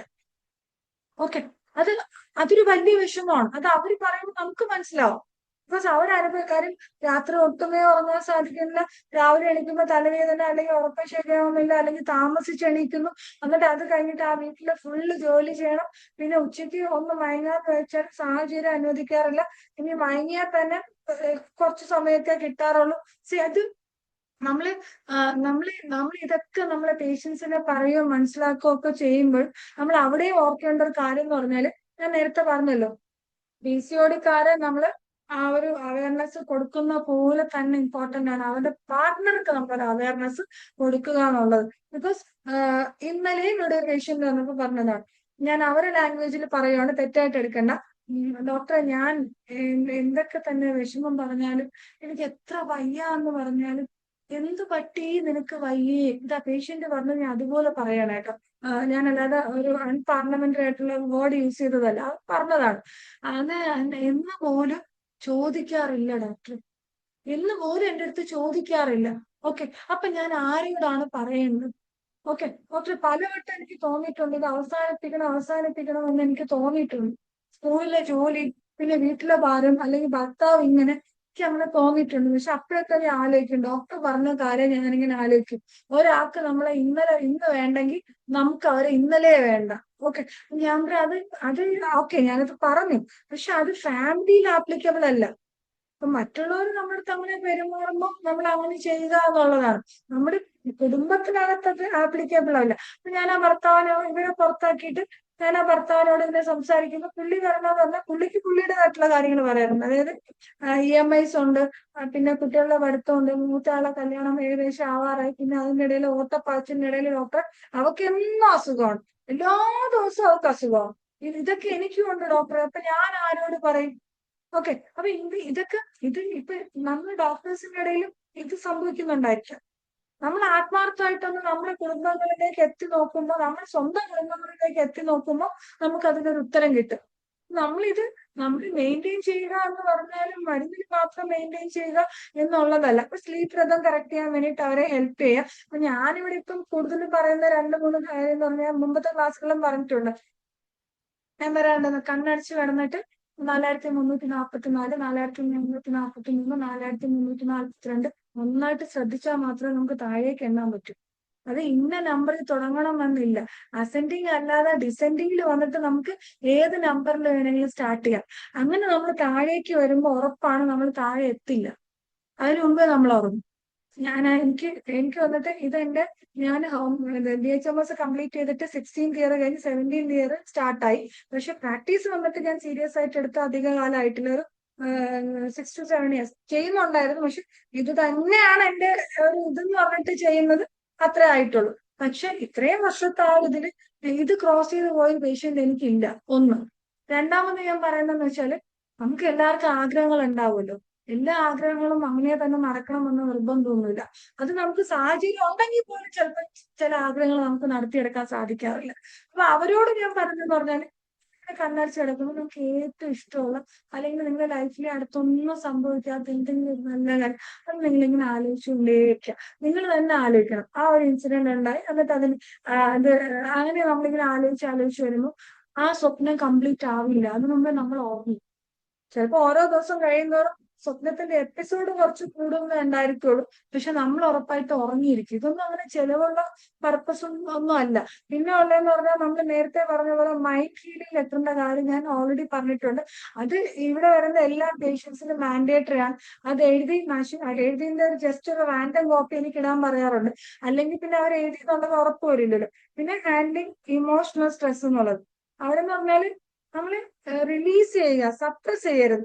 എനിക്ക് പലപ്പോഴും വിഷമം തോന്നിയിട്ടുള്ള ഒരു കാര്യം എന്ന് പറഞ്ഞാല് 10 വർഷം കഴിഞ്ഞ ആൾക്കാർ കല്യാണം കഴിഞ്ഞ് 20 വർഷം കഴിഞ്ഞ ആൾക്കാര് 30 വർഷം കഴിഞ്ഞ ആൾക്കാര് നമ്മള് ഭർത്താവിനോട് ചോദിക്കുകയാണ് എന്തൊക്കെയാണ് നിങ്ങളുടെ ഭാര്യയുടെ പ്ലസ് പോയിന്റ്സ്. ഓക്കെ, അത് ചോദിക്കുമ്പോ എല്ലാ ഭർത്താക്കന്മാരും, അതായത് മോർ ദാൻ 80% ഭർത്താക്കന്മാരും അവരിനി പല എന്താ പറയാ പല പല അവസരങ്ങളിൽ വർക്ക് ചെയ്യുന്നവരായിരിക്കും, പല എക്കണോമിക് സ്ട്രാറ്റജീസിൽ ഉണ്ടായവരായിരിക്കും, ചിലപ്പോൾ അരിസ്റ്റോക്രാറ്റ് ആയിരിക്കാം, ബ്യൂറോക്രാറ്റ് ആയിരിക്കും, ഇല്ലിട്രേറ്റ് ആയിരിക്കാം. പക്ഷെ ഇത്രയും വർഷം അവരുടെ കൂടെ ജീവിച്ചിട്ടും എല്ലാ കാര്യങ്ങളും ചെയ്തു കൊടുത്തിട്ടും ഒരു ഭാര്യയുടെ ഒരു 2-3 ഗുഡ് ക്വാളിറ്റീസ് പറയാൻ അവർക്കില്ല. അവര് പൊതുവെ പറയുന്ന ഒരു ആൻസർ എന്ന് പറഞ്ഞാൽ കുഴപ്പമില്ല, കാര്യങ്ങളൊക്കെ ചെയ്യും, കുഴപ്പമില്ല. പിന്നെ അങ്ങനെ എനിക്കിതൊരു ബുദ്ധിമുട്ടൊന്നും ഉണ്ടാക്കിയിട്ടില്ല. മനസ്സിലായില്ലേ? അവരെ ആൻഡ്രോയിഡ് കുഞ്ഞമ്മ അല്ല, അത് അവരെ ഭാര്യയാണ്. അതൊരു റോബോട്ട് അല്ല. അത് ഇത്രയും വർഷം അവർക്ക് വേണ്ടി ചെയ്തു കൊടുത്തിട്ട് മറ്റൊരാൾ അവരോട് നിങ്ങളുടെ വൈഫിന്റെ പ്ലസ് പോയിന്റ്സ് എന്താണ് എന്ന് ചോദിക്കുമ്പോൾ അറ്റ്ലീസ്റ്റ് ഒരു 3 പ്ലസ് പോയിന്റ് പോലും പറയാൻ സാധിക്കുന്നില്ല എങ്കിൽ ആ ഭർത്താവ് ഉദ്യോഗം അങ്ങ് ഒഴിവാക്കുന്നതായിരിക്കും നല്ലത് എന്നുള്ളതാണ് എന്റെ പേഴ്സണൽ ഒപ്പീനിയൻ. തിരിച്ചായാലും കൂടെ ജീവിക്കുന്ന ഒരാളിന്റെ അതിപ്പോ ഭാര്യ ആണെങ്കിലും അങ്ങനെ തന്നെ സ്വന്തം ഭർത്താവിന്റെ ഒരു 3 ക്വാളിറ്റീസ് അത് അവർക്ക് എടുത്ത് പറയാൻ സാധിക്കുന്നില്ല എങ്കിൽ ദയവായി നിങ്ങൾ ആ പോസ്റ്റ് അങ്ങ് രാജിവെച്ച് പോകുന്നതായിരിക്കും നല്ലത്. ഇതിങ്ങനെ തന്നെയാണ് ഈ പേഷ്യൻസിന്റെ അടുത്തും പറയുന്നത്. അപ്പോഴാണ് അവരത് റിയലൈസ് ചെയ്യുക. അപ്പൊ അടുത്ത വിസിറ്റ് വരുമ്പോൾ പറയും ചേട്ടൻ അങ്ങനെയാണ് അല്ലെങ്കിൽ ചേച്ചി ഇങ്ങനെയാണ് എന്ന് പറഞ്ഞ് വരാറുണ്ട്. പിന്നെ ഇൻഡിവിജ്വലൈസ്ഡ് ഹോമിയോപ്പതി ട്രീറ്റ്മെന്റ് നമ്മൾ ഓൾറെഡി പറഞ്ഞു. പിന്നെ നമ്മുടെ ഒരു കോൺഫിഡൻസ് റീബിൽഡ് ചെയ്ത് കൊടുക്കുക എന്ന് പറയും. അതായത് ഞാൻ എന്റെ ക്ലാസ്സസിൽ വരുന്ന അത്യാവശ്യം എല്ലാ ആൾക്കാർക്കും, എന്നെ അറിയുന്ന ആൾക്കാർക്കും അറിയുന്ന കാര്യമാണ്. ഗ്രൂമിങ്ങിന്റെ കാര്യത്തിൽ ഞാൻ വളരെ മോശമാണെന്നുള്ളത് എല്ലാവർക്കും അറിയുന്ന കാര്യമാണ്. എനിക്കത് അറിയത്തൂല്ല. പക്ഷെ എന്നാൽ പോലും ഞാനിപ്പം പഠിച്ചു തുടങ്ങി. കാര്യം പേഷ്യൻസിന് പറഞ്ഞു കൊടുക്കാൻ വേണ്ടി ഞാൻ പഠിച്ചു തുടങ്ങി. അപ്പൊ ഞാനും കുറച്ച് മാറാൻ തുടങ്ങി. ഓക്കെ, സോ അതൊരു പോസിറ്റീവ് തോട്ടാണ്. നമ്മൾ മറ്റുള്ളവരിൽ നിന്ന് നല്ലത് അബ്സോർവ് ചെയ്യുക എന്നുള്ളതാണ്. പക്ഷെ നമുക്ക് എന്താണെന്ന് അറിയണം, നമുക്ക് എല്ലാവർക്കും നെഗറ്റിവിറ്റി സ്പ്രെഡ് ചെയ്യാനാണ് താല്പര്യം കൂടെ. അപ്പം ആ ബോഡി കോൺഫിഡൻസ് നമ്മൾ അവരൊന്ന് ചിരിക്കാൻ പഠിപ്പിക്കുക, എപ്പോഴും കംഫർട്ടായിട്ടിരിക്കാൻ പഠിപ്പിക്കുക, ചെറിയ ചെറിയ ഗ്രൂമിങ് ടെക്നിക്സ് പഠിപ്പിക്കുക. പിന്നെ കുഞ്ഞി കാര്യങ്ങളാണെങ്കിൽ പോലും അവരുടെ ലൈഫിൽ ഉണ്ടാകുന്ന അച്ചീവ്മെന്റ്സ് നമ്മളൊന്ന് അവരെ സെലിബ്രേറ്റ് ചെയ്യാൻ പഠിപ്പിക്കുക, അങ്ങനെയൊക്കെ. പിന്നെ ഉള്ളതെന്ന് പറഞ്ഞാൽ അവർക്ക് നമ്മളടുത്ത് വന്ന അന്ന് മുതൽ ഈ ദിവസം വരെയുള്ള പ്രോഗ്രസ്, അത് ഞാൻ നേരത്തെ പറഞ്ഞല്ലോ, ചെക്ക് ലിസ്റ്റിന്റെ കാര്യം പറഞ്ഞല്ലോ, ആ പ്രോഗ്രസ് കറക്റ്റ് ആയിട്ട് ഞങ്ങളിവിടെ ചെക്ക് ലിസ്റ്റ് ഉണ്ടാക്കാനും പാടാണ്. അത് പ്രിന്റ് ഔട്ട് എടുത്ത് അത് കേസ് ഫയൽ ആക്കാൻ ഒത്തിരി ബുദ്ധിമുട്ടുണ്ട്. അപ്പൊ അത് വന്നിട്ട് നമ്മൾ ചാർജ് ചെയ്യുന്നുണ്ട്. അപ്പൊ വന്നിട്ട് 100 to 200 റുപ്പീസ് നമ്മൾ ചാർജ് ചെയ്യുന്നുണ്ട് പേഷ്യന്റ്. കാരണം ആ 100 or 200 റുപ്പീസോ അവർ സ്പെൻഡ് ചെയ്യുമ്പോൾ അവർക്ക് പുറമേന്ന് 1000-2000 രൂപ കൊടുത്ത് വാങ്ങുന്ന ഒരു പ്ലാനറിനേക്കാൾ എഫക്റ്റീവ് ആണ് ആക്ച്വലി നമ്മൾ അത് പ്രൊവൈഡ് ചെയ്യുന്നത്. നമുക്ക് അത് എല്ലാ ക്ലിനിക്കിലും നമുക്കത് പ്രാവർത്തികമാക്കാം എന്നുള്ളതേ ഉള്ളൂ. പിന്നെ ഉള്ളതെന്ന് ട്രാക്ക് പ്രോഗ്രസ് എന്ന് പറഞ്ഞാൽ അപ്പോഴും നമ്മൾ ഓർമ്മിക്കുക, നമ്മൾ പെർഫെക്ഷൻ അല്ല ട്രാക്ക് ചെയ്യുന്നത്, നമ്മൾ പ്രോഗ്രസിനെയാണ് ട്രാക്ക് ചെയ്യുന്നത്, പെർഫെക്ഷൻ അല്ല. നമ്മൾ അവരുടെ സൈക്കിൾ റെഗുലാരിറ്റി, അല്ലെങ്കിൽ അവരുടെ എനർജി ലെവൽസ്, അവരുടെ സ്ലീപ്പ് സൈക്കിള്, അവരുടെ തോട്ട് പ്രോസസ്സ്, അവരുടെ ക്വാളിറ്റി ഓഫ് ലൈഫ്, ഇതൊക്കെ നമുക്കൊന്ന് അവര് ഒഫീഷ്യലി എങ്ങനെയാണ്, ഇതൊക്കെ നമുക്ക് ട്രാക്ക് ചെയ്തെടുക്കാൻ സാധിക്കാറുണ്ട്. ഇവിടെ ഒരു സെക്യൂരിറ്റി അംഗിളുണ്ട്, ഞങ്ങളിവിടെ അടുത്ത് SBI ഉണ്ട്. അപ്പൊ ആ അങ്കിള് എന്നെ കാണുമ്പോഴൊക്കെ പറയും, ഡോക്ടർ PSC കോച്ചിങ് സെന്റർ അറിയുന്ന കമ്മീഷൻ വല്ലതും വാങ്ങിക്കും. ഞാൻ എന്താ കേട്ടോ അങ്ങനെ ചോദിച്ചു. അല്ല, ഇവിടെ നിന്ന് ഇറങ്ങിപ്പോകുന്ന പെണ്ണുങ്ങളെല്ലാം ജോലി ഇല്ലാത്ത പെണ്ണുങ്ങളൊക്കെ 1-2 മാസം ആകുമ്പോൾ അപ്പുറത്തെ കോച്ചിങ് സെന്ററിൽ പോയി ജോയിൻ ചെയ്യണ കാണാം എന്ന് പറയും. ഞാൻ പറയാം ആണ്. കാര്യം എന്ന് പറഞ്ഞാൽ അവർക്ക് ഈ പഠിക്കിട്ടണ്ടേ. കോച്ചിങ് സെന്ററിൽ ഇപ്പൊ വലിയ കോച്ചിങ് സെന്ററിൽ പോകുമ്പോൾ ചെറിയ കോച്ചിങ് സെന്ററിൽ 1000-2000 രൂപ ഫീസ് അടച്ചിട്ട് 500 രൂപയൊക്കെ കൊടുത്താൽ മതിയായിരിക്കും. അപ്പൊ ഞാൻ എന്താ ചെയ്യാന്ന് പറഞ്ഞാൽ ചില പേഷ്യൻസിന് ഞാൻ പൈസ കൊടുക്കാറുണ്ട്. ആ പൈസ പക്ഷെ വെറുതെ കൊടുക്കുന്നതല്ല കേട്ടോ. ആ പൈസ കൊടുത്തിട്ട് ഞാൻ എന്താ ചെയ്യാന്ന് പറഞ്ഞാൽ അടുത്ത് വരുന്ന PCOD പേഷ്യന്റിന് ഈ പേഷ്യന്റ് ആണ് ചെക്ക് ലിസ്റ്റ് തയ്യാറാക്കുക. ഓക്കെ, അങ്ങനെയാണ് ആ 500 രൂപ അതായത് ബാർട്ടർ സിസ്റ്റം ടാലി ആക്കുന്നത് അങ്ങനെയാണ്. ഓക്കെ, ഞാൻ ചെയ്യാറുണ്ട്. ഇത് തെറ്റൊന്നുമല്ല, നമുക്ക് ചെയ്യാൻ പറ്റുന്ന നല്ല കാര്യങ്ങൾ നമ്മൾ ചെയ്യുക എന്നുള്ളതാണ്. പക്ഷെ ഒന്നും നമ്മൾ ഫ്രീ ആയി കൊടുക്കരുത്. പിന്നെ ഉള്ളതെന്ന് പറഞ്ഞാൽ ടേക്ക് ഇറ്റ് ഫോർ ഗ്രാൻഡഡ്. പിന്നെ നമ്മൾ ഫ്രണ്ടിൽ സ്ഥിരമായിട്ട് വിക്ടിം റോൾ അഭിനയിച്ചു വരുന്ന പേഷ്യൻസ് ഉണ്ട്, അവർ നമ്മൾ ഒഴിവാക്കുക, അതേ ചെയ്യാൻ പറ്റുള്ളൂ. പിന്നെ എട്ടാമത്തെന്ന് പറഞ്ഞാൽ അഡ്രസ് ഫെർട്ടിലിറ്റി ആൻസൈറ്റി ഏർലി. അതായത് PCOD വരുന്ന എല്ലാവർക്കും കുഞ്ഞുങ്ങളുണ്ടാവോ എന്നുള്ള ആ ഒരു ബുദ്ധിമുട്ട്, നമ്മളത് ആദ്യമേ മെയിൻറ്റെയിൻ ചെയ്ത് കൊടുക്കുക. പിന്നെന്ന് പറഞ്ഞാൽ ഈ ഒരു പ്രോസസ്സിൽ തുടക്കം തൊട്ട് അവസാനം വരെ നമ്മൾ പേഷ്യന്റിനോടൊപ്പം നിൽക്കുക എന്നുള്ളതാണ്. പിന്നെ ഉള്ളതെന്ന് പറഞ്ഞാൽ നമ്മൾ നോർമൽ എന്ന് പറയുമല്ലോ, നോർമൽ, ഓക്കെ, പെർഫെക്ഷൻ, അങ്ങനെ കുറെ വാക്കുകൾ നമ്മൾ ഉപയോഗിക്കാറുണ്ട്. ഈ വാക്കുകളൊക്കെ നമ്മൾ ആക്ച്വലി എന്ന് പറഞ്ഞാൽ നമ്മൾ അതിനെ പറയാന്ന് പറഞ്ഞാൽ നിങ്ങളുടെ സെൽഫ് കോൺഫിഡൻസ് ആണ്. അതായത് if you have self confidence, നിനക്കിത് ചെയ്യാൻ സാധിക്കും എന്നുള്ളത് ഉറപ്പ് നിനക്കുണ്ടെങ്കിൽ അത് തന്നെയാണ് നിന്റെ നോർമാലിറ്റി. ഓക്കെ, അത് തന്നെയാണ് നിന്റെ കോൺഫിഡൻഷ്യാലിറ്റി. ഇങ്ങനെയൊക്കെ നമ്മൾ ചെയ്യാറുണ്ട്. പിന്നെ ഉള്ളതെന്ന് പറഞ്ഞാല് പിന്നെ നമ്മൾ ഈ പറഞ്ഞ ഓരോ പോയിന്റ്സ് ഉണ്ടല്ലോ, നമ്മൾ 10 പോയിന്റ്സ് പറഞ്ഞ് ഈ 10 പോയിന്റ്സും വന്നിട്ട് ഇതിന്റെ സബ് കാറ്റഗറീസ് ഉണ്ട്. അതായത് ഇതെല്ലാം ഒരാൾക്ക് ആവശ്യമായിരിക്കില്ല. അപ്പൊ ആ ആവശ്യമുള്ളത് മാത്രം എടുത്ത് നമ്മൾ സബ് കാറ്റഗറീസ് മെയിൻറ്റെയിൻ ചെയ്ത് പോവാണ് പതിവ്. ഇപ്പൊ ഇനി 15 മിനിറ്റ്സ് ആണ് ഉള്ളതെന്ന് തോന്നുന്നു. പിന്നെ ആ 15 മിനിറ്റ്സിൽ അത് കഴിയുമെന്ന് തോന്നുന്നില്ല. അപ്പോൾ PCOD കേസസ് നമ്മൾ അങ്ങോട്ടും ഇങ്ങോട്ടും ഒന്ന് ഡിസ്കസ് ചെയ്താൽ നന്നായിരുന്നു. എസ്പെഷ്യലി സമ്മർ സീസണിലെ PCOD ഡിസ്കസ് ചെയ്താൽ നന്നായിരുന്നു എന്നൊരു തോട്ട് പ്രോസസ് എനിക്കും ഉണ്ട്. അപ്പൊ ഇന്നത്തെ ക്ലാസ് ഇവിടെ കൊണ്ട് നമുക്ക് നിർത്താം അല്ലേ? ഇനി ഇത് തുടർന്ന് ഇനി ഒരു ദിവസം ചെയ്യാം ബാക്കി. അങ്ങനെയാണോ ഡോക്ടർ പറയുന്നത്? അതെ, നമുക്ക് ഓക്കെ ഡിസ്കസ് ചെയ്യാമല്ലോ ബാക്കി. ഓക്കെ. അപ്പോൾ ഈ ഡിസ്കഷന് വേണ്ടി നമുക്ക് 10 മിനിറ്റ് ആണ് ഇനി 15 മിനിറ്റ് ഉണ്ട്. അപ്പം നമുക്ക് ഡിസ്കഷനിലേക്ക് കടക്കാം. ഡോക്ടർ സമ്മർ സീസണിലെ PCOD ലക്ഷണങ്ങളുമായിട്ട് വന്നാൽ എങ്ങനെ കൈകാര്യം ചെയ്യാം, അല്ലെങ്കിൽ അങ്ങനെ ഒരു സമ്മറിന് പ്രത്യേകം പരിഗണിക്കേണ്ടതുണ്ടോ എന്നുള്ളതും, അല്ലെങ്കിൽ അപ്പോഴെന്തൊക്കെയാണ് വിശേഷാൽ അല്ലെങ്കിൽ പ്രത്യേകിച്ച് കാണാറുള്ള സിംറ്റംസ്, മറ്റു ഡോക്ടർമാരുടെ സീനിയർ ഡോക്ടർമാരും ജൂനിയർ ഡോക്ടർമാരും ഒക്കെ അവരവരുടെ അനുഭവങ്ങൾ പങ്കുവയ്ക്കുക. നമുക്ക് ചർച്ചയിലേക്ക് കടക്കാം. ഓരോരുത്തരായിട്ടൊന്ന് ഹാൻഡ് റൈസ് ചെയ്താൽ നമുക്ക് പെട്ടെന്ന് ചർച്ച ആരംഭിക്കാം. അവസാനമാകുമ്പം ഒത്തിരി ആൾക്കാർ വരും സംശയങ്ങൾ ചോദിക്കാം. തുടക്കത്തിലേ ഹാൻഡ് റൈസ് ചെയ്ത് ചർച്ചയിൽ പങ്കെടുക്കാം തീർച്ചയായിട്ടും എല്ലാവരും. നമുക്ക് അമ്പാടിയമ്മയെ ഒന്ന് വിളിക്കാം. അവരൊക്കെ ഒത്തിരി PCODയും ഇൻഫെർട്ടിലിറ്റിയും ഒക്കെ ട്രീറ്റ് ചെയ്യുന്നവരാണല്ലോ. അമ്പാടിയമ്മയ്ക്ക് അൺമ്യൂട്ട് ചെയ്ത് സംസാരിക്കാമോ?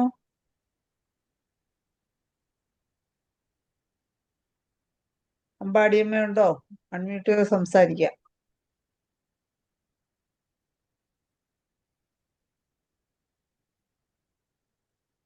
അമ്പാടിയമ്മയുണ്ടോ? റെസ്പോണ്ട് ചെയ്യുന്നില്ലല്ലോ. വേറെ ആർക്ക് വേണമെങ്കിലും PCODയെ കുറിച്ച് ഹരിഹരൻ ഡോക്ടറുണ്ട്. PCODയെ കുറിച്ച് സമ്മർ സീസണിൽ എന്തെങ്കിലും പ്രത്യേകിച്ച് അങ്ങനെ PCODയെ കുറിച്ച് എന്തെങ്കിലും അങ്ങനെ വരാറുണ്ടോ, പറയാൻ എന്തെങ്കിലും ഉണ്ടോ? Recording in progress.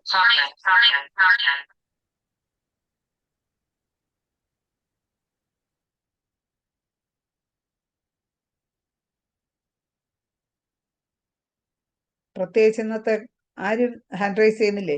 അപ്പോ ഡോക്ടർ പറയുന്നത് ചൂട് സമയത്ത് നമ്മൾ വെള്ളമൊക്കെ കുടിക്കൽ കുറവാകുന്നത് കൊണ്ട് പ്രത്യേകിച്ച് ഹോർമോണൽ ഇൻബാലൻസ് ഉണ്ടാവാറുണ്ട് എന്നല്ലേ ഡോക്ടർ നേരത്തെ പറഞ്ഞേ? ഡോക്ടർ അൺമ്യൂട്ടാണേ, ഇനിയല്ല മ്യൂട്ടാണേ. കേൾക്കുന്നില്ലേ റിജി ഡോക്ടറെ? എന്തായാലും ഹരിഹരൻ സാർ ഹാൻഡ് റൈസ് ചെയ്തിട്ടുണ്ട്. ഹരിഹരൻ സാറിന് അൺമ്യൂട്ട് ചെയ്ത് സംസാരിക്കാം. ഡോക്ടറുടെ ക്ലാസ് ഞാൻ മുഴുവനായിട്ട് കേട്ടില്ല. പക്ഷേ ഈ സമ്മർ സീസണിലെ PCOD എന്നും പറഞ്ഞ് ഞാൻ ഇത് ഫസ്റ്റ് ടൈമാണ് കേൾക്കുന്നത്. പക്ഷേ PCOD ഉണ്ടാകുന്നതിന് ധാരാളം കാരണങ്ങളുണ്ട്. ആ കാരണങ്ങൾക്ക് ചികിത്സിക്കുകയാണെങ്കിൽ PCOD മാറും. നമ്മുടെ ഹോമിയോപ്പതിയിൽ നമുക്ക് ഷുവറായിട്ട് ഉള്ള ചികിത്സിക്കാൻ പറ്റുന്ന ഒരു ഒരു ഫീൽഡാണ് ഈ PCOD എന്ന് പറയുന്നത്. അത് അതിൻ്റെ കേസ് എടുക്കുമ്പം അതിൻ്റെ കാരണം എന്താണെന്ന് നമുക്ക് മനസ്സിലാകുമ്പോൾ അതനുസരിച്ച് അത് ഒരു ഞാൻ ചെയ്യുന്ന സാധാരണയായിട്ട് ഒരു കോൺസ്റ്റിറ്റ്യൂഷണൽ മെഡിസിനും അതിനോട് അനുബന്ധമായിട്ടുള്ള പത്തോളജിക്കൽ റെമഡീസും കൊടുക്കുമ്പം ഒരു മാക്സിമം ഒരു കൂടി വന്നു കഴിഞ്ഞാൽ ഒരു 6 months മാക്സിമം ആണ്. അത് 3 മാസത്തിനകം മാറുന്നവരുണ്ട്, ഇല്ലെങ്കിൽ 4 മാസത്തിനകം മാറുന്നവരുണ്ട്, ഒക്കെ ചെയ്യുന്നുണ്ട്. അതിന് പിന്നെ അതിൻ്റെ ഇൻവെസ്റ്റിഗേഷൻസ് എല്ലാം ചെയ്യണം. അതിൻ്റെ ഇൻസുലിൻ റെസിസ്റ്റൻസ് നോക്കണം, അത് അതിൻ്റെ US സ്കാൻ എടുത്ത് നോക്കണം, പിന്നെ ഈ പറഞ്ഞ രീതിയിൽ തൈറോയിഡ് ചെക്ക് ചെയ്യണം. അങ്ങനെയൊക്കെ അതിൻ്റെ ഇൻവെസ്റ്റിഗേഷൻസ് എല്ലാം ചെയ്യുമ്പോൾ നമുക്ക് മനസ്സിലാവും പിന്നെ എന്താണ് ഇതിൻ്റെ കാരണം എന്ന്. അത് കോൺസ്റ്റിറ്റ്യൂഷണലായിട്ട് പക്കായിട്ട് നമുക്ക് മാറ്റാൻ പറ്റുന്നത് ദാറ്റ് ഈസ് ബൈ കോൺസ്റ്റിറ്റ്യൂഷനിലാണ്. സാധാരണ PCODക്ക് വരുന്ന കോൺസ്റ്റിറ്റ്യൂഷൻ എനിക്ക് കിട്ടിയിട്ടുള്ളത് പിന്നെ പൾസാറ്റില, കാൽക്കേരിയ കാർബ്, ലൈക്കോപോഡിയം, ഗ്രാഫൈറ്റിസ്, ഇതുപോലുള്ള കോൺസ്റ്റിറ്റ്യൂഷൻസ് ആണ് സാധാരണയായിട്ട് കിട്ടാറുള്ളത്. അതുകൊണ്ട് ഈ PCOD ഒരു പ്രശ്നമുള്ള കാര്യമായിട്ട് എനിക്ക് തോന്നിയിട്ടേ ഇല്ല എൻ്റെ പ്രാക്ടീസിൽ. എത്ര പേർക്ക് ഞാൻ മാറ്റി കൊടുത്തിരിക്കും. അതുകൊണ്ട് PCOD വലിയ സമ്മർ സീസണിലെ PCOD ഞാൻ ആദ്യമായിട്ട് കേൾക്കുക. എനിക്കറിയാൻ മേല അതിനെ കുറിച്ച്. Okay doctor. സമ്മർ സീസണിലെ PCOD അല്ല, സമ്മർ സീസണിലെ അമിനോറിയ, അതായത് PCOD ഉള്ള ആൾക്കാരിലും കോമൺ ആയിട്ട് ഉള്ള PCOD ഉള്ളവരിലും ഹോർമോണൽ ഇംബാലൻസസ് ഉള്ള ആൾക്കാരിലും, അതല്ല നോർമലി ഉള്ള ലേഡീസിലും, ചില ലേഡീസിൽ വന്നിട്ട് ഇപ്പൊ അത് കുറച്ച് പേർക്ക് അധികം കാണുന്നുണ്ട്. സമ്മർ സീസണിൽ വന്നിട്ട് ഡിലേ ആവുന്നുണ്ട്. അത് പക്ഷേ അത് PCOD കൊണ്ട് മാത്രം ആയിരിക്കണമെന്നില്ലല്ലോ ഡോക്ടറെ. അതിന് വേറെ കാരണങ്ങൾ ഉണ്ടാവാമല്ലോ. ഉണ്ട് സാർ, നമ്മൾ ആ കാരണങ്ങൾ ക്ലാസിന്റെ തുടക്കത്തിൽ ഡിസ്കസ് ചെയ്തിരുന്നു. അത് ശരി, ഞാൻ മുഴുവൻ കേട്ടില്ല. എന്തായാലും ഡോക്ടറുടെ ഈ രീതിയിലുള്ള ക്ലാസ് നല്ലതാണ് കേട്ടോ. എന്താണെന്ന് വെച്ച് കഴിഞ്ഞാൽ you are A lady and PCOD affects on ladies and you can do wonderful things in case of PCOD.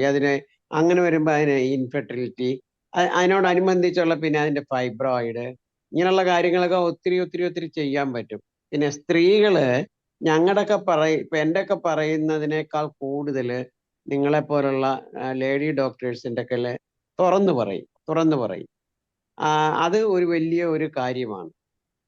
ഒത്തിരി കാര്യങ്ങളുണ്ട്. ഒരു പെൺകുട്ടിയെ സംബന്ധിച്ച്, ഒരു സ്ത്രീയെ സംബന്ധിച്ച് ഒത്തിരി കാര്യങ്ങളുണ്ട്. അത് നിങ്ങൾക്ക് അവർ നിങ്ങളൊക്കെ തുറന്നു പറയും. അതിനെല്ലാത്തിനും നമുക്ക് പക്ക മരുന്നുകളുണ്ടെന്നുള്ളതാണ് ഹോമിയോപ്പതിയിൽ. മരുന്നുകളുണ്ട്, പിന്നെ കൗൺസിലിങ്ങും. ഡോക്ടർ പറയുന്ന പോലെ കൗൺസിലിംഗ് ഒരു ഇമ്പോർട്ടൻ്റ് ആയിട്ടുള്ള കാര്യമാണ്. അത് ഈ ആദ്യം പാർട്ട്ണറെ കൗൺസിൽ ചെയ്യണം, നടത്തണം, ഈ സ്ത്രീയെയും കൗൺസിലിംഗ് നടത്തണം. സപ്രസ്ഡ് ഇമോഷൻസ് ഒരു പ്രധാന കാര്യമായിട്ട് ഞാൻ കാണാറ്. സപ്രസ്ഡ് ഇമോഷൻസ്, അത് സെക്ഷൽ ആകാം, ഇല്ലെങ്കിൽ ഗ്രീഫ് ആകാം, ഇല്ലെങ്കിൽ ആങ്കർ ആവാം. പിന്നെ അങ്ങനെ ആ ഇമോഷൻസ് ഞാൻ ധാരാളമായിട്ട് കാണാറുണ്ട്. ഈ ഗ്രീഫിൽ ഒത്തിരി കാണാറുണ്ട് ഞാൻ. ഗ്രീഫിൽ ഒത്തിരി കാണാറുണ്ട്. പിന്നെ സപ്രസ്ഡ് ഇമോഷനിലും ഒത്തിരി കാണാറുണ്ട്. പിന്നെ ഈ അൺസാറ്റിസ്ഫാക്ടറി ആയിട്ടുള്ള ഈ ഹസ്ബൻഡുമായിട്ടുള്ള ഈ സെക്ഷൽ ഇന്ററാക്ഷൻ, അതും ഒരു കാരണമായിട്ട് കാണാറുണ്ട്. അതൊക്കെ നമുക്ക് ട്രേസ് ഔട്ട് ചെയ്യാൻ പറ്റും. അതൊക്കെ നോക്കിക്കഴിഞ്ഞാൽ PCOD is very easy to. പിന്നെ ഹോർമോൺ ഇംബാലൻസ് എന്ന് പറഞ്ഞാൽ പോലും അതിനുണ്ടാവാനായിട്ടൊരു കാരണം വേണ്ടേ? ആ കാരണം നമ്മൾ കണ്ടെത്തി കഴിഞ്ഞാൽ PCOD ചികിത്സിക്കാം. ഒരു ബാലികേറ മലയൊന്നും അല്ല. ഏറ്റവും കൂടുതൽ നന്നായിട്ട് ചികിത്സിക്കാൻ പറ്റുന്ന ഹോമിയോപ്പതി ഡോക്ടേഴ്സിനെ. Okay, Hariharan doctor. എനിക്ക് അത് ആ വാക്കും എന്താണ് മിസ്റ്റേക്ക് പറ്റിയതാണ് കേട്ടോ. ഞാൻ സമ്മർ സീസണിലെ അമിനോറിയ, PCOD എന്നല്ല, അമിനോറിയ ആണ് ഞാൻ ഉദ്ദേശിച്ചത്. പക്ഷെ പറഞ്ഞത് PCOD എന്നായെന്നേ ഉള്ളൂ. ഡോക്ടർ പറഞ്ഞ ശരിയാണ്. അമിനോറിയ ചിലപ്പോൾ ഉണ്ടാകാം. പല കാരണങ്ങളും ഉണ്ടാവും. അതിലൊരു കാരണം ഈ ഭയങ്കര ഹോട്ടായിട്ടുള്ള സമയത്ത് പല സിംറ്റംസും ഉണ്ടാവുന്ന പോലെ തന്നെ അമിനോറിയയും ഉണ്ടാവും. അപ്പൊ അതാണ് അതിനെക്കുറിച്ചാണ് ഡോക്ടർ പറഞ്ഞ അതിന്റെ കാര്യങ്ങളും ഇപ്പോഴും പറഞ്ഞിട്ടുണ്ടായിരുന്നു. ഓക്കെ, അടുത്തത് നമുക്ക് വൈദ്യർ ഡോക്ടർ വീഡിയോ ഓണാക്കിയിരിക്കുന്നു. വൈദ്യർ ഡോക്ടർ ഇന്നത്തെ ക്ലാസ്സിനെ കുറിച്ച് എന്താണ് പറയാനുള്ളത്? അൺമ്യൂട്ട് ചെയ്ത് സംസാരിക്കാം ഡോക്ടർ. അൺമ്യൂട്ട് ചെയ്ത്. ഹലോ, കേൾക്കാമല്ലോ? കേൾക്കാം. ആ ഈ ഇന്നത്തെ ക്ലാസ് കേൾക്കണോ എന്നുള്ള സംശയത്തിരിക്കുമായിരുന്നു. എന്തായാലും ഡോക്ടർ ജിയുടെ ക്ലാസ് കേട്ടില്ലെങ്കിൽ നഷ്ടമായിരുന്നു. കാര്യം ഇങ്ങനെ ഉള്ള ഞങ്ങളുടെ ഡേ ഡോക്ടേഴ്സ് നമുക്കുണ്ട്, പ്രാക്ടീസ് ചെയ്യാത്ത ഒരുപാട് പേരുണ്ട്. ഇത് പ്രാക്ടീസ് ചെയ്ത് നല്ല രീതിയിൽ പോകുന്നു. എല്ലാം എല്ലാം എല്ലാം ഉൾക്കൊണ്ടുകൊണ്ട് പോകുന്ന ഡോക്ടേഴ്സ് തീരെ കുറവാണ്. പതോളജി എല്ലാ കാര്യങ്ങളും ഉൾക്കൊണ്ടു. പിന്നെ ചികിത്സിക്കുക, PCOD ഒക്കെ ചികിത്സിക്കാൻ വളരെ എളുപ്പമാണെന്ന് ഹരിഹരൻ ഡോക്ടർ പറഞ്ഞു. എനിക്ക് അഭിപ്രായമൊന്നുമില്ല. എൻ്റെ ഒരുപാട് കേസുകൾ പരാജയപ്പെട്ടിട്ടേ ഉള്ളൂ. പല കാരണങ്ങളുണ്ട്. ആ പരാജയത്തിൻ്റെയൊക്കെ കാരണം എന്തുകൊണ്ടായിരുന്നു എന്ന് ഡോക്ടറുടെ ഇന്നത്തെ ക്ലാസ് കേട്ടപ്പോൾ മനസ്സിലായി. ഈ 10-40 വർഷം മുമ്പ് ഡോക്ടർ ഈ ക്ലാസ് എടുത്തിരുന്നെങ്കിൽ എനിക്ക് ഒരുപാട് പരാജയങ്ങൾ കുറയ്ക്കാമായിരുന്നു എന്ന് എനിക്ക് തോന്നിപ്പോയി. അപ്പം തന്നെയല്ല, വ്യത്യസ്തമായ അപ്രോച്ചാണ് എടുത്തത്. പിന്നെ ഇതിൻ്റെ ഇമോഷണൽ കോസും ഒക്കെ നല്ല രീതിയിൽ ഡോക്ടർ കവർ ചെയ്ത് അതിൻ്റെ മെഡിസിൻ കൊടുക്കേണ്ട തലങ്ങളെ പറ്റിയും അതിൻ്റെ കൂടെ നടത്തേണ്ട പിന്നെ കൗൺസിലിംഗ് സെഷന്റെ ആവശ്യകതയെ പറ്റിയും പാർട്ട്ണറെ കൗൺസിൽ ചെയ്യേണ്ട കാര്യങ്ങളെ പറ്റിയും എല്ലാം ഡോക്ടർ ആഴത്തിൽ പറഞ്ഞു. വളരെ ഇരുത്തം തന്ന പ്രാക്ടീസിൽ ഇരുത്ത് വന്ന് അതിന് ലക്ഷ്യമാണ് നമ്മൾ പുറത്തോട്ട് കാണിക്കുന്നത്. അത് ആധികാരികമായിട്ട് ആണ് പ്രസന്റ് ചെയ്ത് എന്ന് എനിക്ക് തോന്നുന്നു. എന്തായാലും ഡോക്ടർ റിജി റഷീദിന് എൻ്റെ അഭിനന്ദനങ്ങൾ. ഹോമിയോപ്പതിക്ക് തന്നെ ഒരു അഭിമാനമായി തീരട്ടെ എന്ന് ആശംസിക്കുകയും ചെയ്യുന്നു. ഓക്കെ, സന്തോഷം. നന്ദി വൈദ്യർ ഡോക്ടറെ. ഒരുപാട് സീനിയറായ ഒരു ഡോക്ടറാണ് ഇപ്പൊ ഡോക്ടറുടെ ക്ലാസ്സിനെ കുറിച്ച് പറഞ്ഞത്. ഇനി പിന്നെ ഇതിൽ കൂടുതൽ എന്താണ് വേണ്ടത്? നമുക്ക് അടുത്തത് Reena George. Doctor Reena hand raise ചെയ്തിട്ടുണ്ട്. അൺമ്യൂട്ട് ചെയ്ത് സംസാരിച്ചോളൂ ഡോക്ടർ. നല്ല ക്ലാസ് ആയിരുന്നു ഡോക്ടറിൻ്റെത്, പലതും മനസ്സിലാക്കാൻ പറ്റി. പക്ഷേ നമ്മൾ കൗൺസിലിംഗ് ഒക്കെ കൊടുക്കുമ്പോൾ പാരൻസിന് മദറിനൊക്കെ നമുക്ക് കൗൺസിലിംഗ് കൊടുക്കാൻ കഴിയണം. കാരണം ഇന്നത്തെ കുട്ടികൾക്കൊക്കെ ചെറുപ്പത്തിലെ ഡോക്ടർ പറഞ്ഞ പോലെ PCOD ഒക്കെ കുഞ്ഞിലേ തന്നെ സ്റ്റാർട്ട് ചെയ്യുന്ന സ്ഥാനത്ത് നമുക്ക് അത് പ്രിവെന്റ് ചെയ്യാൻ നമുക്ക് എന്ത് ചെയ്യാൻ കഴിയുന്നുള്ളത് പറയാൻ പറ്റുമോ? പ്രിവെന്റ് ചെയ്യാൻ മാഡം വന്നിട്ട് നമ്മളിപ്പം ഞാൻ പറഞ്ഞല്ലോ 10 വയസ്സിന് താഴെയുള്ള കുഞ്ഞുങ്ങളിൽ ഇത് കാണുന്നുണ്ടെന്ന് നമ്മൾ പറയുന്നുണ്ടല്ലോ.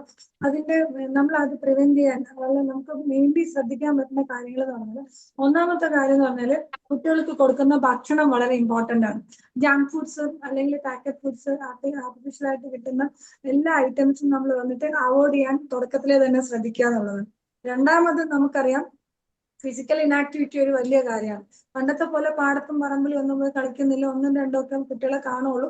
അത് ഭയങ്കര ഹൈലി സെക്യൂർഡ് ആയിട്ട് മിക്കവാറും ഫ്ലാറ്റിലോ വില്ലയിലോ ഒക്കെ ആയിരിക്കും കൂടുതലുണ്ടായിരിക്കും. അത് നമ്മൾ അവരുടെ ഫിസിക്കൽ ആക്ടിവിറ്റി നമ്മൾ ഇംപ്രവൈസ് ചെയ്യണം. മൂന്നാമത് എന്താന്ന് വെച്ചാൽ നമ്മളറിയാം സ്ക്രീൻ ടൈം ഭയങ്കര കൂടുതലാണ് കുട്ടികളിൽ. ആക്ച്വലി നമ്മൾ ഓൺലൈൻ സ്ക്രീൻ ടൈമിലും അല്ലെങ്കിൽ ഓൺലൈൻ ഗെയിംസിലും ബാക്കി എല്ലാത്തിലും ഒക്കെ എന്ന് വെച്ചാൽ അവരെ തോൽക്കാൻ പഠിപ്പിക്കുന്നില്ല, ജയിക്കാൻ കോമ്പറ്റീറ്റീവ് മൈൻഡാണ്. അതായത് അടുത്ത ആളിനെ തട്ടിയിട്ട് എങ്ങനെ മുന്നേക്ക് ഏറ്റവും വേഗത്തിൽ പോവാം എന്നുള്ളതാണ്. അപ്പൊ അത് പിന്നെ ഉള്ളതെന്ന് പറഞ്ഞാൽ ഫുഡ് ഹാബിറ്റ്സിൽ നമ്മൾ നല്ല ഭക്ഷണം, അതായത് നല്ല ഭക്ഷണം എന്ന് പറഞ്ഞാൽ കോസ്റ്റ്ലി ആയിട്ടുള്ള ഫുഡ് എന്നുള്ളതല്ല, ബാലൻസ്ഡ് ആയിട്ടുള്ള ന്യൂട്രീഷ്യസ് ആയിട്ടുള്ള ഡയറ്റ് കുട്ടികളെ ഇപ്പം നമുക്ക് ഫോർ എക്സാമ്പിൾ പറഞ്ഞാൽ ബ്രോയിലർ ചിക്കൻ അല്ലെങ്കിൽ വെള്ളക്കോഴിയുടെ മുട്ട അതുപോലെ ആ ഒരു ഹോർമോൺ തകരാറുണ്ടാക്കുന്ന തരത്തിലുള്ള ഭക്ഷണങ്ങൾ നമ്മളത് അവോയ്ഡ് ചെയ്യാൻ ശ്രദ്ധിക്കുക. വെയിറ്റ് കൂടാതിരിക്കാൻ ശ്രദ്ധിക്കുക. ഇങ്ങനത്തെ കുറച്ച് കാര്യങ്ങളാണ് നമുക്ക് മെയിൻറ്റെയിൻ ചെയ്യാൻ പറ്റും. പിന്നെ ഇമോഷൻസിന്റെ കാര്യം ഓൾറെഡി ഞാൻ പറഞ്ഞു. 1-ാം ക്ലാസ്സിൽ പഠിക്കുന്ന കുട്ടിക്കും വാശിയാണ്. 1-ാം ക്ലാസ്സിൽ പഠിക്കുന്ന കുട്ടിയും പണ്ടത്തെ പോലെ ഒന്നുമില്ല. ഇപ്പൊ ഒറ്റ പറയുക എന്ന് ഇവിടെയൊക്കെ പറയാറുണ്ട്. അതായത് തിരിച്ച് മറുപടി പറയുക എന്നുള്ളതാണ്. അത് കുട്ടിക്ക് മറുപടി പറയാൻ പാടില്ല എന്നല്ല ഞാൻ പറഞ്ഞത്. ടു സർട്ടൺ എക്സ്റ്റെന്റ് എന്നുള്ളതാണ്. സാധനങ്ങൾ നശിപ്പിക്കുക, പരിസര ബോധമില്ലാതെ ബിഹേവ് ചെയ്യുക. നമ്മൾ ഷോപ്പിംഗ് കോംപ്ലക്സിലൊക്കെ പോകുമ്പോൾ കാണുന്നതാണ്. കുട്ടികൾ നിലത്ത് കടന്ന് കരയാണ്, അത് കിട്ടുന്നവരാ. അങ്ങനത്തെ കുറച്ച് കാര്യങ്ങളൊക്കെ ഉണ്ട്. നിങ്ങളുടെയൊക്കെ തലമുറ ബ്ലെസ്ഡ് ആണ്. കാര്യം എന്ന് പറഞ്ഞാൽ നിങ്ങൾ അത്രയും ചിട്ടയോടുകൂടി വളർന്നു വന്ന ആൾക്കാരാണ്. മാഡത്തിനൊന്നും ചിലപ്പം ഇപ്പോഴും മാഡത്തിന്റെ പാരന്റ്സിന്റെ അടുത്ത് എന്തെങ്കിലും തിരിച്ചു പറഞ്ഞതായിട്ടോ ദേഷ്യപ്പെട്ടെന്ന് നോക്കിയതായിട്ടോ ചിലപ്പോൾ ഓർമ്മ ഉണ്ടാവില്ല. ഇങ്ങനെ സംഭവിച്ചിട്ടുണ്ടാവില്ല. ഓക്കെ, അപ്പം റീന ഡോക്ടർക്ക് മനസ്സിലായി കാണുമെന്ന് വിചാരിക്കുന്നു പ്രിവെന്റീവായിട്ട് എന്തൊക്കെ ചെയ്യാൻ പറ്റും. അപ്പോ ഇന്ന് നമ്മുടെ മലയാളം വിഭാഗം വെബിനാറോട് അവസാനിപ്പിക്കുവാൻ സമയമായി. നല്ലൊരു ക്ലാസ് എടുത്ത റിജി ഡോക്ടർക്ക് നന്ദി പറയുന്നതിന് വേണ്ടി റീന ഡോക്ടറെ തന്നെ ക്ഷണിക്കും. അൺമ്യൂട്ട് ചെയ്ത് സംസാരിക്കാം ഡോക്ടർ. ഡോക്ടർ റെജി ഡോക്ടറുടെ ക്ലാസ് നേരത്തെ നമ്മൾ കേട്ടിട്ടുണ്ട് അല്ലേ? പല സബ്ജക്റ്റും ഡോക്ടർ അതെ, എടുത്തിട്ടുണ്ട്. ഒത്തിരി ക്ലാസ്സുകൾ എടുത്തിട്ടുണ്ട്. ഡോക്ടർ എടുത്തിട്ടുണ്ട്. നല്ല സിമ്പിളായിട്ട് നമുക്ക് മനസ്സിലാവുന്ന രീതിയിൽ തന്നെ, പിന്നെ ഇഷ്ടത്തോടു കൂടിയും അത് പറഞ്ഞ് മനസ്സിലാക്കാൻ ഡോക്ടർ ഒത്തിരി സ്ട്രെയിൻ ചെയ്തിട്ടുണ്ട്. താങ്ക്സ് IFPHന്റെ നാമത്തിലും എൻ്റെ നാമത്തിലും ഞാൻ താങ്ക്സ് പറയുന്നു. വീണ്ടും ഇതുപോലുള്ള ക്ലാസ്സുകളുമായിട്ട് ഡോക്ടർ വരണമെന്ന് പറയുന്നു. ഓക്കെ, നന്ദി. റീന ഡോക്ടർക്ക് പ്രത്യേകം നന്ദി അറിയിക്കുന്നു. അപ്പോൾ ഡോക്ടർ ഇനി ക്ലാസ് ഇതിന്റെ തന്നെ ബാക്കി ഭാഗമുണ്ട്. അതും അതുപോലെ തന്നെ ഇതുപോലുള്ള വ്യത്യസ്തമായ ഓരോ വിഷയങ്ങളുമായിട്ട് ഡോക്ടർ തീർച്ചയായിട്ടും ഇനിയും വരുമെന്ന് പ്രതീക്ഷിക്കുന്നു. റിജി ഡോക്ടർക്ക് എല്ലാവിധ ആശംസകളും അർപ്പിക്കുന്നു. നമ്മുടെ മലയാളം വെബിനാർ ഇവിടെ അവസാനിപ്പിക്കുകയാണ്. എല്ലാവർക്കും ശുഭരാത്രി നേരുന്നു. നന്ദി, നമസ്കാരം.